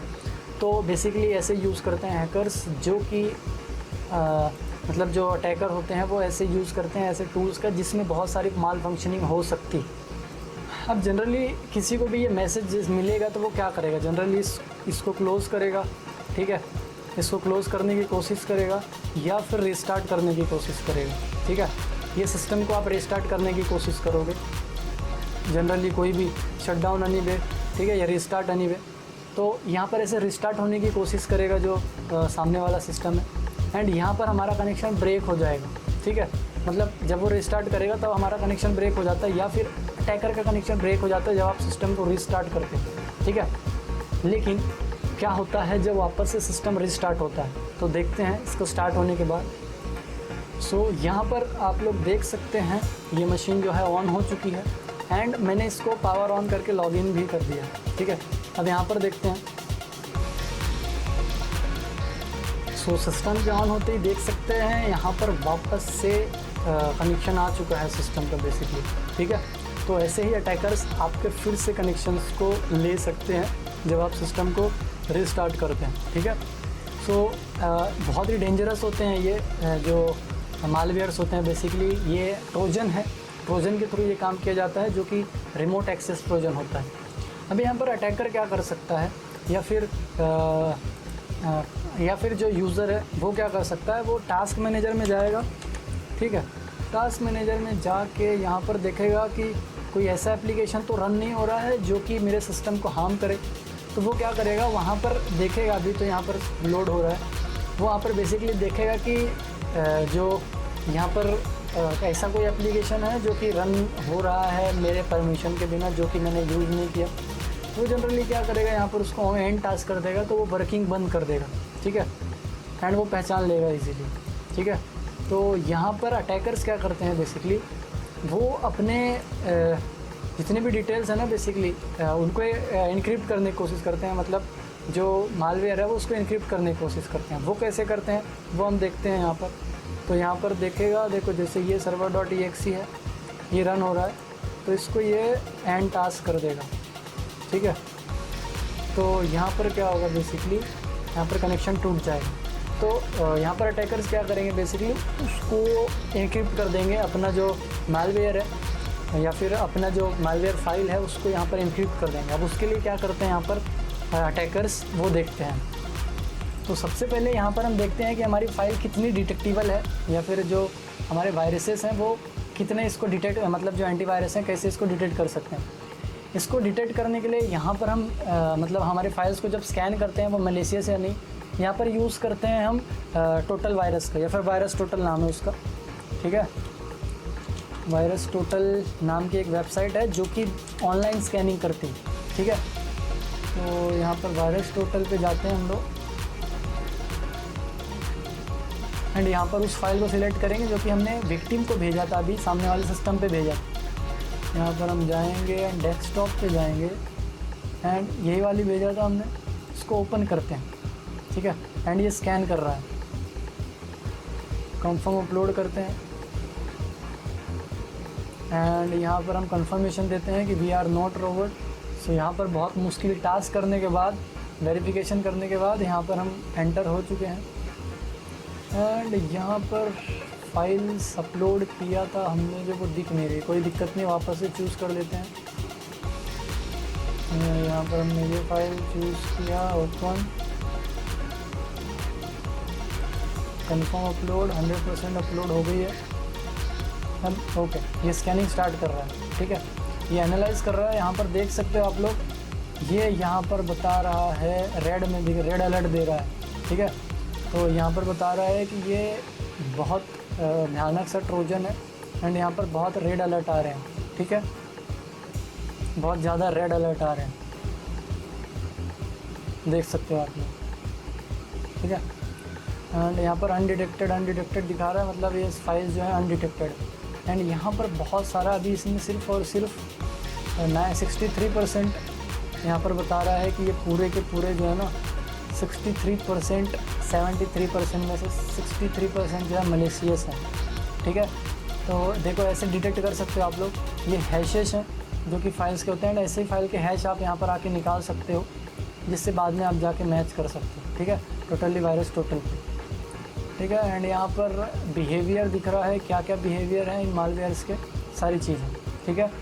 अब यहाँ पर हम इसको बेसिकली इनक्रिप्ट करेंगे इस फाइल को, उसके बाद यहाँ पर हम देखेंगे कि कैसे काम करता है, ठीक है। तो ठीक है, यहाँ पर ये मॉनिटर कर रहा है, एंड अपना काम तो वैसे यहाँ तक है डिटेक्शन में। तो यहाँ पर दिखा रहा है कि ये वनरेबल है, ठीक है, पॉपुलर थ्रेड्स लेबल जो हैं बहुत सारे हैं इसमें, ओके। अब हम चलते हैं अपने फाइल में, एंड वहाँ पर डिटेक्ट देखने की कोशिश करते हैं कि इसको बेसिकली हम कैसे प्रोटेक्ट कर सकते हैं।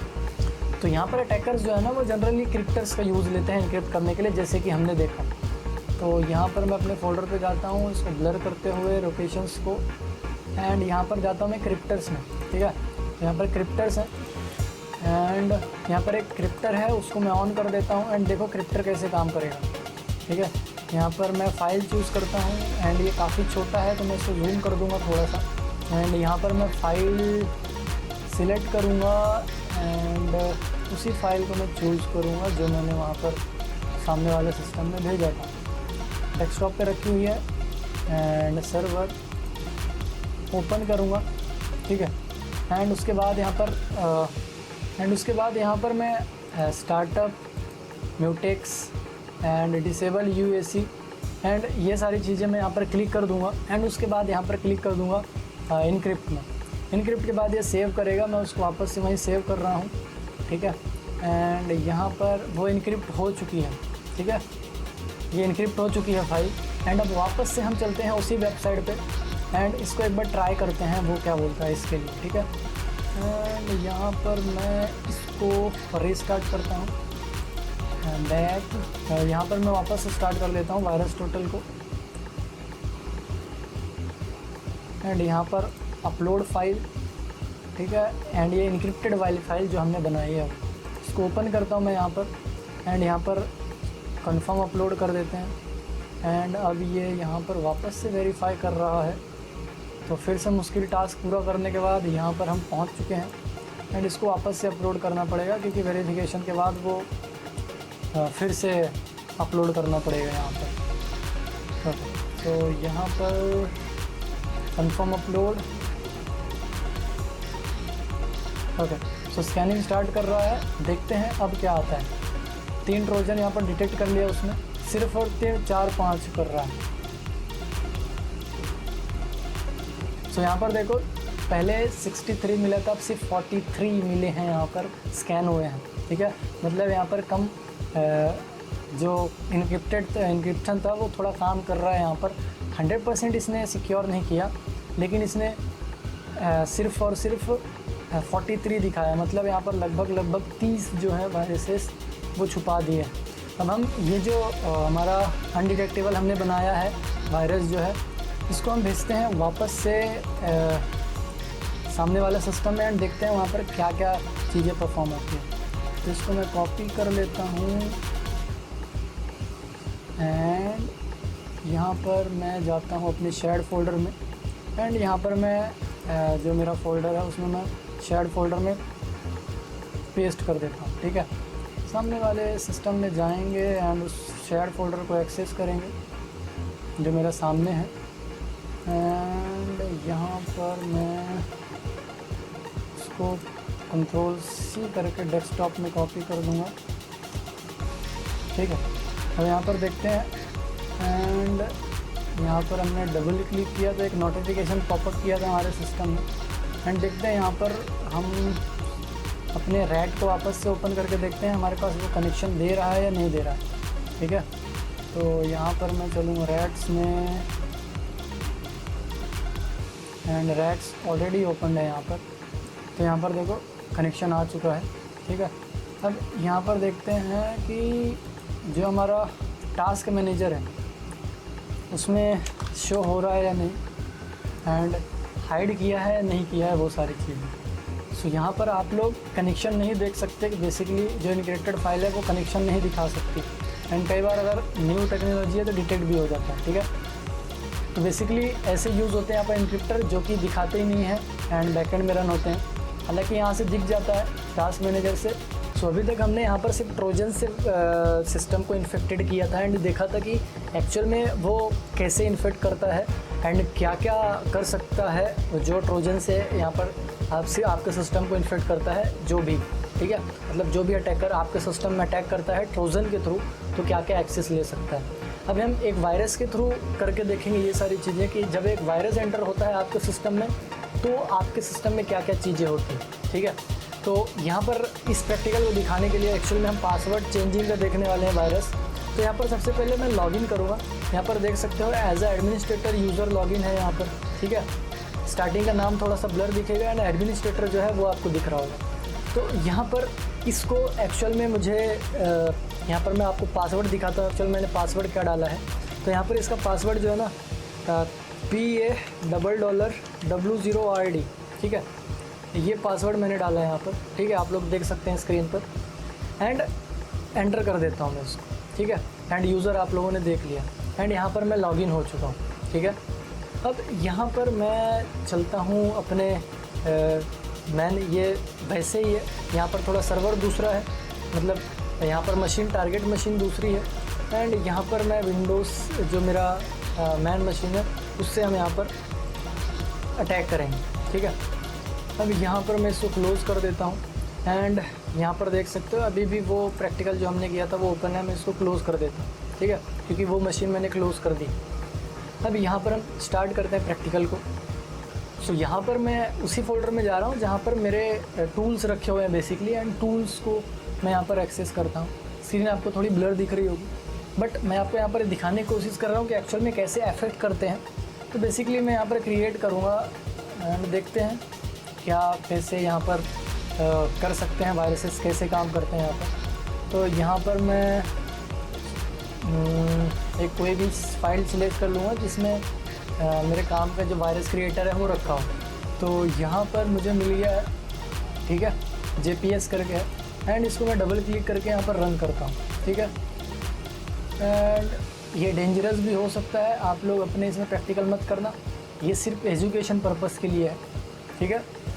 तो यहाँ पर दिख रहा है कि कितने तरीके के हम बना सकते हैं बेसिकली सिस्टम, मतलब कितने तरीके के हम बना सकते हैं, कितने तरीके के अटैकर एक्चुअल में यूज़ करते हैं यहाँ पर वायरसेस को। तो यहाँ पर सबसे पहले हम स्टार्ट कर लेते हैं फर्स्ट वाला ऑटो स्टार्टअप से, ठीक है। एंड यहाँ पर बहुत सारे ऑप्शंस आएंगे तो उनको हम क्लिक कर लेते हैं। पहले ऑटो स्टार्टअप पे क्लिक करेंगे एंड यहाँ पर हम डिसेबल टास्क मैनेजर पे क्लिक कर देंगे, टास्क मैनेजर जिससे डिसेबल हो। एंड यहाँ पर हम hide window clock and hide icons and यहाँ पर इनेबल रिमोट डेस्कटॉप, ठीक है। एंड यहाँ पर ये तो हमने कर दिया। एंड एक दो ऑप्शंस और चूज़ कर लेते हैं, जैसे कि रिमूव ब्लूटूथ, एंड यहाँ पर ऑटो स्टार्टअप हमने चूज़ कर रखा है, टर्न ऑफ विंडोज़ डिफेंडर, ठीक है। एंड इधर साइड में हमने disable drives and disable control panel, disable drives, disable control panel and disable drives हमने कर दिया। एंड डिसेबल विंडोज़ अपडेट, ठीक है। एंड यहाँ पर ड्राइव्स एंड यहाँ पर हम ऑप्शन को कॉन्फ़िगर करेंगे कुछ, ठीक है। एंड ये नोन पे ही रखेंगे ताकि ये क्रिएट होने के बाद हम पे ही अटैक ना कर दे। हालांकि ये वायरसेस जो हैं ये हमारे कंट्रोल पे नहीं हो सकते, ठीक है। तो इसको आप लोग ट्राई मत करना, ठीक है। तो ये सिर्फ़ और सिर्फ एजुकेशन पर्पस के लिए बताया जा रहा है ताकि आप लोग समझ सको कि कितने डेंजरस होते हैं ये। एंड यहाँ पर मैं क्लिक कर रहा हूँ तो यहाँ पर पासवर्ड चेंज करने में क्लिक कर देंगे अगर पासवर्ड चेंज करना है तो, ठीक है। यहाँ पर चेंज पासवर्ड, यहाँ पर चेंज पासवर्ड लिख देंगे हम अपने हिसाब से। हमने स्टार्टिंग में क्या पासवर्ड रखा था, तो हमने पासवर्ड देखा था पास कुछ था जो हमने डाला था वहाँ पर। अब यहाँ पर हम पासवर्ड कोई दूसरा डालेंगे, जिससे मैं यहाँ पर रख देता हूँ क्वालिटी पासवर्ड, ठीक है। चलो और इजी कर देते हैं, 1 2 3 4 5 6 पासवर्ड रख देते हैं, 5 6 तक, ठीक है। 6 तक पासवर्ड रहेगा यहाँ पर बेसिकली अपना। एंड उसके बाद यहाँ पर रखते हैं चेंज कंप्यूटर नेम भी कर देते हैं। आपने देखा था वहाँ पर एडमिन था, यहाँ पर हम टेस्ट करेंगे, टेस्ट रख देंगे, ठीक है। एंड उसके बाद यहाँ पर JPG आइकॉन पे क्लिक रहेगा, JPG आइकॉन पे। एंड यहाँ पर हम वार्म नेम लिख देंगे एंड इसको इनेबल कर देते हैं ये एक्सेल में, ये वाह, ठीक है।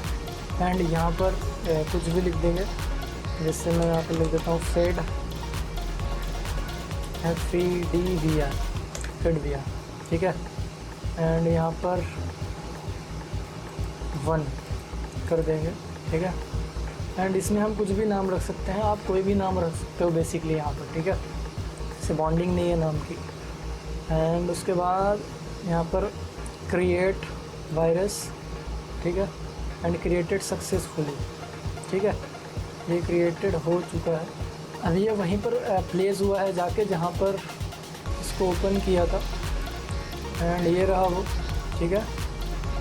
सो उसके बाद यहाँ पर हम अपने टारगेट मशीन पे जाएंगे एंड यहाँ पर देखेंगे वही फ़ोल्डर एग्जैक्ट, ठीक है, मतलब जो फोल्डर है उसी को देखेंगे जहाँ पर एक्चुअल में शेयर्ड फोल्डर है। एंड ये जो क्रिएटेड हमारा वायरस है ना, मतलब यहाँ पर मेरे लैब में तो यहाँ पर शेयर्ड फोल्डर है एक दूसरे से, एंड ये जो लैब है ये एक दूसरे से कनेक्टेड है, तो ये फोल्डर उधर पहुँच गया होगा। लेकिन अटैकर्स क्या करते हैं यहाँ पर, जनरली अटैकर्स यहाँ पर किसी न किसी मेल में या फिर किसी न किसी के थ्रू भेज देते हैं हम, ठीक है, मतलब किसी न किसी दूसरे सोर्सेस का यूज़ करके। तो यहाँ पर आप वो जो अटैकर हैं कैसे भी भेज सकते हैं। यहाँ पर हम इसको ऐसे एक्सेस करेंगे, ठीक है, एंड यहाँ पर आप देख सकते हैं ये हमारा वही है जो हमने क्रिएट किया था।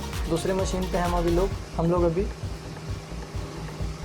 अभी यहाँ पर फॉर एग्ज़ाम्पल ये वायरस आ चुका है किसी भी सिस्टम में। अब जब आप इसमें डबल क्लिक करेंगे ना, तो देखो यहाँ पर पूरी की पूरी स्क्रीन ब्लैक हो चुकी है, पूरी स्क्रीन ब्लैक हो चुकी है यहाँ की। आपके साथ भी ऐसे ही होगा जब आपके सिस्टम में आप कोई वायरस को जब क्लिक करोगे, बेसिकली ऐसे होगा, ठीक है। तो यहाँ पर मेक श्योर करना है कि जो फाइल्स हों वो प्रॉपरली सही हो। तो यहाँ मैं लाइव एग्जांपल दिखा रहा हूँ आपको कि कैसे आपके सिस्टम जो है वो यहाँ पर करप्ट हो सकता है। अब जनरली कोई क्या करेगा, जब स्क्रीन ब्लैंक हो जाएगा तो सिस्टम को रिस्टार्ट करेगा। कोई विक्टिम जो है वो सिस्टम को क्या करेगा, रिस्टार्ट करेगा, ठीक है। तो वायरसेस का जो है ना, इसका काम कुछ नहीं होता, इसका काम है सिर्फ़ और सिर्फ आपको परेशान करना, आपको नुकसान पहुंचाना, ठीक है। ये किसी भी चीज़ का एक्सेस नहीं देता बेसिकली, ठीक है। अभी देखो ये रिस्टार्ट होता है तो क्या आता है यहाँ पर। सो यहाँ पर देख सकते हो मैं एंटर कर चुका हूँ, मतलब यहाँ पर रिस्टार्ट हो चुका है ये यहाँ पर। एंड देख सकते हो यूज़र नेम तो वही है। यहाँ पर मैं पासवर्ड डाल के देखता हूँ, ठीक है। एंड यहाँ पर मैंने डाल दिया एंड लॉगिन करता हूँ। देखो इनकरेक्ट पासवर्ड दिखा रहा है। वापस ट्राई करते हैं यहाँ पर। तो वहाँ पर हमने पासवर्ड चेंज का ऑप्शन जो सर्च वहाँ पर किया था, पासवर्ड चेंज किया था 1 2 3 4, वही यहाँ पर चेंज हो गया पासवर्ड एक्चुअल में, ठीक है। PASSW0RD, ठीक है। एंटर प्रेस करोगे, इनकरेक्ट पासवर्ड। अब यहाँ पर मैं 1 2 3 4 5 6 डाल के देखता हूँ। यस, इट्स लॉगिन, ठीक है। मतलब ऐसे आपके जो सिस्टम है ऐसे हार्म किए जा सकते हैं। तो ऐसे जो मैलिशियस प्रोग्राम्स हैं इनसे बच के रहना, ठीक है। अब यहाँ पर मैं टास्क मैनेजर ओपन करने की कोशिश करता हूँ। देखो वापस से ब्लैक हो गया। एंड यहाँ पर मैं टास्क मैनेजर ओपन करने की कोशिश करता हूँ। Task manager has been disable by your administrator, ठीक है। कोई भी एक्टिविटी नहीं होगी यहाँ पर, मतलब आप कुछ भी यहाँ पर एक्सेस ही नहीं कर सकते, ठीक है। तो यहाँ पर उसने जो जो चीज़ें हमने वहाँ पर ऑप्शन सिलेक्ट किया था, बेसिकली वो सारी चीज़ें यहाँ पर डिसेबल्ड हो चुकी है। सो वॉरियर्स, यहाँ पर हम स्टार्ट करने जा रहे हैं स्टैटिक मालवेयर एनालिसिस, जिसमें हम फर्स्ट टूल को यूज़ लेंगे यहाँ पर, जो कि अब वेबसाइट है। जैसे एक वायरस टोटल तो आपने देख लिया, वो भी यूज़ ले सकते हो, www.hybridanalysis.com, ठीक है। जैसे ये आप टाइप करोगे एंड यहाँ पर फर्स्ट जो है ये इसकी फ़र्स्ट वेबसाइट है, यहाँ पर जा सकते हो। यहाँ पर ड्रैग एंड ड्रॉप कर सकते हो या फिर यहाँ फाइल से भी ला सकते हो, ठीक है। मतलब ये फाइल से भी ले सकते हो लोकेशन सिलेक्ट करके। एंड यहाँ पर हम जाते हैं अपने लोकेशन पे। मैं इसको स्क्रीन को थोड़ा ब्लर कर दूँगा सिक्योरिटी पर्पज़ से। एंड यहाँ पर मैं लोकेशन को ओपन कर लेता हूँ। एंड यहाँ पर मेरे पास कुछ वायरसेस रखे हुए हैं, उनको मैं यूज़ करूँगा बेसिकली यहाँ पर एनालिसिस के लिए, ठीक है। सो यहाँ पर एक EXE रखी हुई है जो कि वायरस ही है, उसको मैं सिलेक्ट कर लेता हूँ एंड ओपन करता हूँ यहाँ पर। सो यहाँ पर मैंने वेरिफिकेशन कर दिया एंड यहाँ पर हम कंटिन्यू करते हैं, ठीक है। एंड प्रोसेस कर रहे हैं, 1 minute, you need to accept, okay, मैं यहाँ पर एक्सेप्ट कर लेता हूँ एंड कंटिन्यू कर देता हूँ मैं प्रोसेसिंग में। उसको एक्सेप्ट करना ज़रूरी था। एंड यहाँ पर ये पूछ रहा है कि एनालिसिस एनवायरनमेंट, मतलब कौन सा ऑपरेटिंग सिस्टम बेसिकली चूज़ करना है आपको यहाँ पर। एंड यहाँ पर लोअर लेवल पे सर्च करेंगे हम विंडोज़ 7 32 बिट जनरेट, ठीक है। एंड यहाँ पर एनालाइज करते हैं एंड यहाँ पर देख सकते हो ये बोल रहा है मैलिशियस, ठीक है। काफ़ी ज़्यादा मैलिशियस है बता रहा है ये, ठीक है, ऑपरेटिंग सिस्टम के हिसाब से। इसके बाद अगर इससे और ज़्यादा डिटेल्स में आज चाहिए आपको इसी से रिलेटेड, तो हम वायरस टोटल में गए थे तो वहाँ पर वायरस टोटल में इससे डिटेल्स रिपोर्ट मिल सकती है। ठीक है, यहाँ पर देख सकते हो वायरस टोटल पे अगर हम सेम चीज़ यहाँ पर अपलोड करें, ठीक है, मैं सेम चीज़ अपलोड करता हूँ, सेम फाइल अपलोड करते हैं, तो यहाँ पर ओपन करते हैं। ओह माय गॉड, ये देखो कितना ज़्यादा यहाँ पर वनरेबल है। ठीक है, 62। एंड यहाँ पर रिलेशंस पे अगर क्लिक करें हम,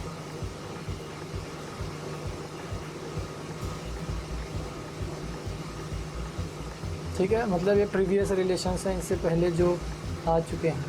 डिटेल्स यहाँ पर देख दो, ये सारी हैश फाइल्स हैं, इन्हीं हैश के थ्रू इनको डिटेक्ट किया जाता है ये वायरसेस हैं या नहीं।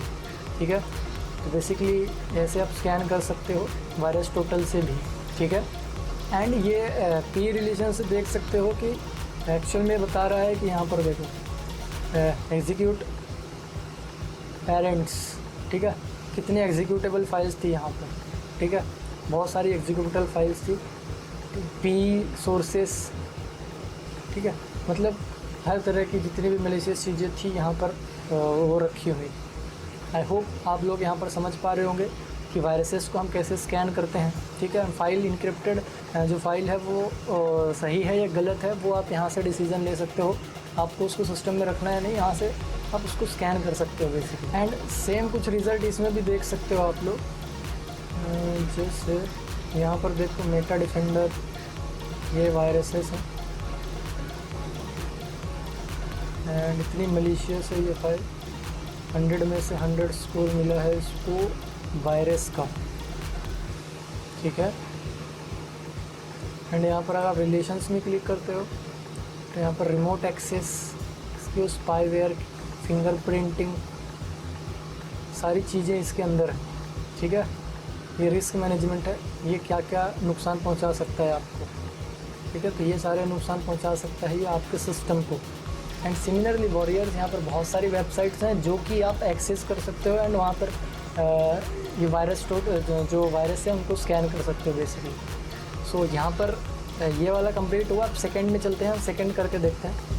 ये मालवेयर एनालिसिस था, ऐसे देख सकते हो हम ऐसे करते हैं। ठीक है, अभी यहाँ पर हम स्ट्रिंग सर्च करने वाले हैं। ठीक है, स्ट्रिंग सर्चिंग टूल जो है वो यूज़ करते हैं। बिन टेक्स्ट करके ये टूल है, इसको मैं ओपन करता हूँ एंड यहाँ पर एडवांस व्यू पे क्लिक रहना चाहिए बेसिकली। मैं इसको फुल स्क्रीन कर देता हूँ। एडवांस जो इसका व्यू है वो यहाँ पर मैंने खींचे कर रखा है ताकि हम अच्छे से यहाँ पर ब्राउज़ कर पाएँ। तो ये जो सॉफ्टवेयर है बिनटेक्स है जो कि बाइनरी को यहाँ पर एनालाइज करते हैं। यहाँ पर हम मालवेयर को लेके आते हैं, तो यहाँ पर ब्राउज़ बटन पे जाएंगे हम लोग एंड यहाँ पर मेरे मालवेयर्स रखे हुए हैं, वहीं पर मैं जाता हूँ।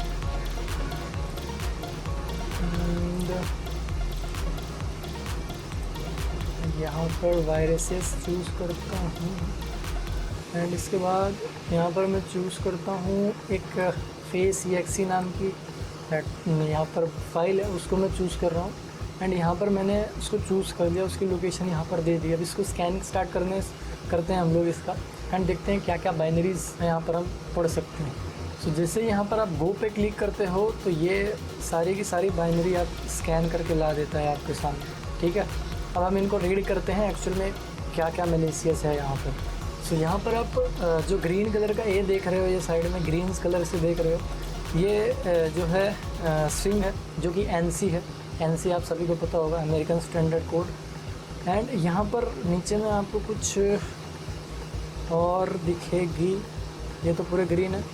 U जो है यूनिकोड दिखेगा, मतलब कि डबल बाइट यूनिकोड जो स्ट्रिंग है वो है। एंड यहाँ पर R से अगर आपको R दिखे, यहाँ पर अगर आपको R दिख रहा है तो वो रिसोर्स स्ट्रिंग है। ठीक है, वो ब्लू कलर में होगा।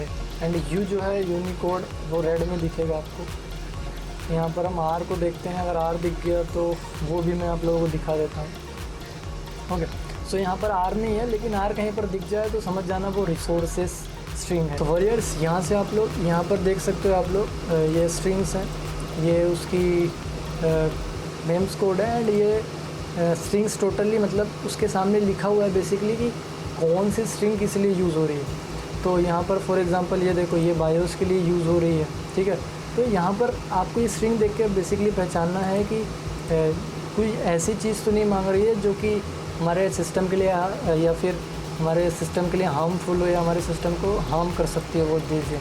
तो इन स्ट्रिंग्स को आप पढ़ सकते हो, सामने में टेक्स्ट में लिखा हुआ है उसके बारे में। एंड इस टूल्स में ऐसी सारी स्ट्रिंग्स हैं जो कि नहीं होनी चाहिए, जैसे बायोस के एक्सेस एंड बहुत सारी चीज़ें हैं, ठीक है।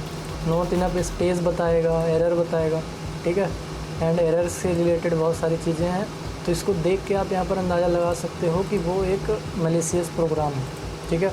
तो एक ये यहाँ पर रजिस्टर डिलीट वैल्यू है, ठीक है, डिलीट करने के लिए भी बोल रहा है बहुत सारी चीज़ें। तो बेसिकली ये ऐसे पहचान सकते हो कि ये मैलिशियस है। एंड यहाँ पर आपको बहुत सारी चीज़ें अंदाज़ा दे देगी कि क्या उसकी स्ट्रिंग बेसिकली क्या काम कर रही है, ठीक है। सो ये स्ट्रिंग सर्च था। इसके अलावा भी बहुत सारे टूल्स हैं जो कि आप सर्च कर सकते हो स्ट्रिंग सर्च के लिए, ठीक है। तो ये टूल मैं ऑफ़ कर रहा हूँ, चलते हैं नेक्स्ट टूल पे। उसके बाद स्टार्ट करेंगे पैकिंग एंड ऑफिसिकेशंस जो हमने देखा था उसके बारे में टेस्टिंग। तो यहाँ पर PID पर हमारे पास एक टूल है PID, जो कि यहाँ पर ओपन सोर्स से आप डाउनलोड कर सकते हो PID, ठीक है। तो यहाँ पर मैं ओपन कर रहा हूँ उसको एंड यहाँ पर मैं ब्राउज़ करूँगा। मालवेयर जो हमको डालना है यहाँ पर मैं वही ले लेता हूँ जो हमने स्ट्रिंग टेस्ट में लिया था, वही जो मालवेयर था उसी को ले लेता हूँ। एंड यहाँ पर मैंने एक चूज़ कर लिया एंड ये बहुत इजी है, ठीक है। यहाँ पर देखो ये इसने स्कैन कर लिया एंड आपको वार्निंग दे दी यहाँ पर कि ये जो है इसमें वायरस है, ठीक है। नीचे देख सकते हो आपको वार्निंग दे रहा है कि इसमें वायरस है। तो यहाँ पर आप चेक कर सकते हो, अगर कोई पैकिंग एप्लीकेशन है, कोई पैक करके रखा हुआ है तो यहाँ पर स्कैन कर लेगा, ठीक है। तो ये एक स्कैनिंग हो गई। सो ओके बॉयर्स, ये था स्टैटिक मालवेयर एनालिसिस। यहाँ पर अब हम करने वाले हैं डायनेमिक मालवेयर एनालिसिस। तो डायनेमिक मालवेयर एनालिसिस करने के लिए हम जो हमने ट्रोजन डाला था उसी को हम एनालाइज करेंगे यहाँ पर। तो मैं उसको ऑन कर देता हूँ एक बार एंड मैं अपने सिस्टम में जाके ट्रोजन को एक बार यहाँ पर कनेक्शन उसका ले लेता हूँ, जिससे हमको पता लगे कि एक्चुअल में एनालाइज कैसे करते हैं हम इसको। तो वायरस एंड यहाँ पर हम ट्रोजन्स में जाएंगे, ठीक है। एंड इसको मैं टर्न ऑन कर देता हूँ एंड स्टार्ट कर देता हूँ। ओके, सो यहाँ पर कनेक्शन है। तो यहाँ पर आके ना मैं उस टूल को यहीं पर एनालाइज करूँगा कि ये एक्चुअल में अफेक्टेड है या नहीं। तो इसी में शेयर ड्राइव में मेरे टूल्स रखे हुए हैं, तो मैं वहाँ से एनालाइज करूँगा। एंड यहाँ पर malware analysis tool dynamic and यहाँ पर port monitoring tool TCP view, just minute. Okay, TCP view exe and यहाँ पर एग्री करेंगे एंड इसको टर्न ऑन कर देंगे। एंड यहाँ पर देख सकते हो जितने भी पोर्ट्स हैं वो हमको यहाँ पर दिख रहे हैं। एंड यहाँ पर आप देख सकते हो कि सारी चीज़ें कैसे रन हो रही हैं। यहाँ पर आपको TCP एंड UDP सारी चीज़ें दिख रही है। एंड आपको अगर यहाँ पर कोई भी सर्विस दिखे जो कि आपको लगे मलिशियस है, जैसे 680 यहाँ पर आपको दिख रहा है, जो पोर्ट नंबर है वो किसका है, तो आप मैनुअली यहाँ पर जाके सर्च कर सकते हो कि port number 680 use by port 680 कौन यूज़ करता है। तो यहाँ पर आप कहीं से भी जाके सर्च कर सकते हो कि 680 कौन यूज़ करता है। तो यहाँ पर ट्रोजन्स आ रहे हैं, ठीक है, ट्रोजन यूज़ करता है। एंड कॉमन जो पोर्ट ट्रोजन यूज़ करते हैं उनके बारे में भी आप सर्च कर सकते हो। तो बेसिकली ये ट्रोजन यूज़ कर रहा है। तो अगर आपको ये ऐसे पोर्ट्स कुछ मिले, एंड ट्रोजन्स के द्वारा बहुत सारे पोर्ट्स यूज़ किए जाते हैं, तो कॉमन पोर्ट जो ट्रोजन के लिए यूज़ करते हैं किए जाते हैं बेसिकली, वो आप जाके यहाँ पर देख सकते हो। तो यहाँ पर मैं उस ट्रोजन को क्या करूँगा, ट्रोजन को मैं यहाँ पर फाइंड करूँगा या फिर यहाँ पर सर्च करूँगा। यहाँ पर सर्च का भी ऑप्शन है।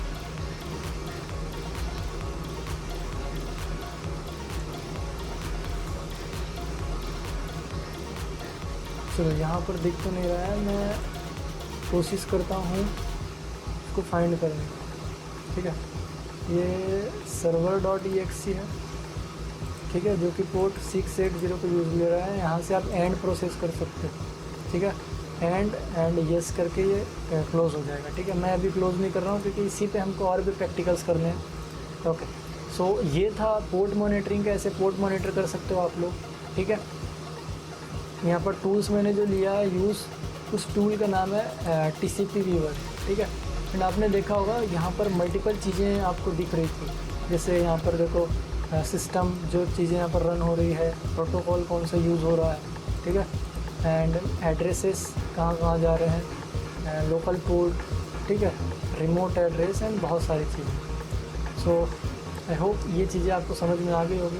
अब हम इसी को लेके दूसरी प्रैक्टिकल करते हैं। इसी में यहाँ पर सेम प्रोसेस हम दूसरे टूल को यूज़ कर रहे हैं, यूज़ करके कर रहे हैं, जो कि है सी पोर्ट। सी पोर्ट में यहाँ पर जैसे ही मैं ओपन करता हूँ, यहाँ पर देखो बहुत सारे सेम चीज़ें हैं वहाँ पर, मतलब हमने जो चीज़ें देखा था सेम चीज़ें यहाँ पर भी विजिबल है। ठीक है, तो यहाँ पर सेम चीज़ें आप देख सकते हो एंड यहाँ पर भी उसको एनालाइज कर सकते हो। एंड यहाँ पर आप सेम चीज़ें करके थोड़ा सा एक्स्ट्रा डिटेल्स ले सकते हो, जैसे कि यहाँ पर मैं उस मलेशियस पोर्ट को ढूंढता हूँ जो कि यहाँ पर रन हो रहा था। ठीक है, मैं यहाँ पर देखता हूँ सर्वर जो मैंने डाला था, यहाँ पर server.exe नाम से ये रहा।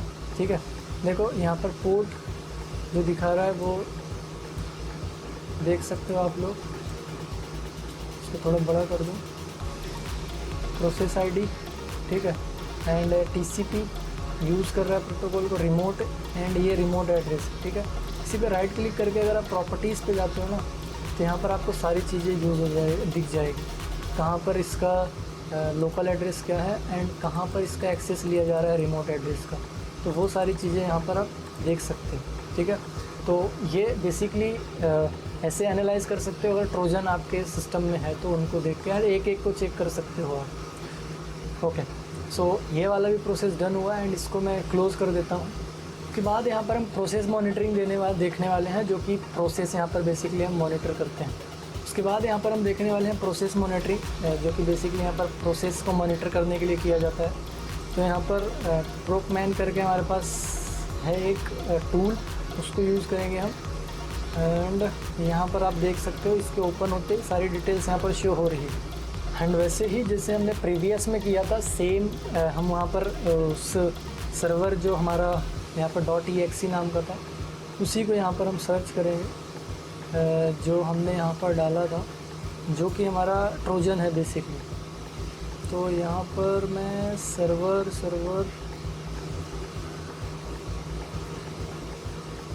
बहुत सारी फाइल्स हैं यहाँ पर, जो कि यहाँ पर प्रोसेस करके लाया है ये।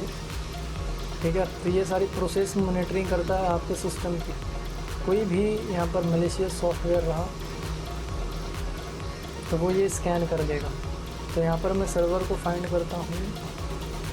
सो बेसिकली आपके सिस्टम में जितने भी प्रोसेस यहाँ पर रन हो रहे हैं, जितनी भी चीज़ें रन हो रही है, वो आपको सारी यहाँ पर दिखेगी। तो यहाँ पर मुझे server.exe मिल चुका है, मैं यहाँ पर राइट क्लिक करता हूँ एंड मैं यहाँ पर इसके प्रॉपर्टीज़ में जाता हूँ। ठीक है, यहाँ पर देखोगे तो इसकी प्रोसेस, ठीक है, यहाँ पर प्रोसेस से रिलेटेड सारी डिटेल्स मिल जाएगी आपको। यहाँ पर कौन सी डिल फाइल यूज़ कर रहा है वो, एंड यहाँ पर स्टैक, ठीक है, सारा स्टैक मिल जाएगा, मतलब ओवरऑल सारी डिटेल्स मिल जाएगी कि ये प्रोसेसिंग क्या कर रहा है यहाँ पर। एंड इसको फुल भी कर सकते हैं, देख सकते हो आप, एंड कहाँ पर रन हो रहा है एक्चुअल में वो भी देख सकते हो। एंड ये प्रोसेस कहाँ पे ये इंस्टॉल्ड है वो, ठीक। एंड इवेंट्स, यहाँ पर ये सारे इवेंट्स, ठीक है। ओके, सो आई होप आप सभी को यहाँ पर प्रोसेस स्कैनिंग कैसे करते हैं वो भी समझ में आ गया होगा। सो वॉरियर्स, आज के लिए बस इतना ही रखते हैं इस वीडियो में। वीडियो काफ़ी लॉन्ग हो चुकी है। आई होप आप सभी ने कुछ ना कुछ सीखा होगा इस वीडियो से। सो अगर आपको वीडियो पसंद आई है तो वीडियो को लाइक कर देना, चैनल को सब्सक्राइब कर देना, शेयर कर देना उनके साथ जिनको इस वीडियो की नीड है। एंड वन लास्ट रिमाइंडर, अगर आप इंटरेस्टेड हैं cyber security and ethical hacking के कोर्सेस में, पेड कोर्सेस में, एडवांस कोर्सेस में, तो नीचे डिस्क्रिप्शन में दिए हुए लिंक को क्लिक करके या फिर उस नंबर पे कांटेक्ट करके आप वहाँ पर जो कंसर्न पर्सन है, हमारे टीम मेंबर, आप उनसे बात कर सकते हैं। एंड कोर्स की सारी डिटेल्स ले सकते हैं। ब्रोशर मैंने नीचे दे दिया है डिस्क्रिप्शन में, तो वहाँ से आप बेसिकली पूरा ब्रोशर देख सकते हैं, अपने कोर्स की पूरी डिटेल्स देख सकते हैं। सो मिलते हैं नेक्स्ट वीडियो में, बाय बाय।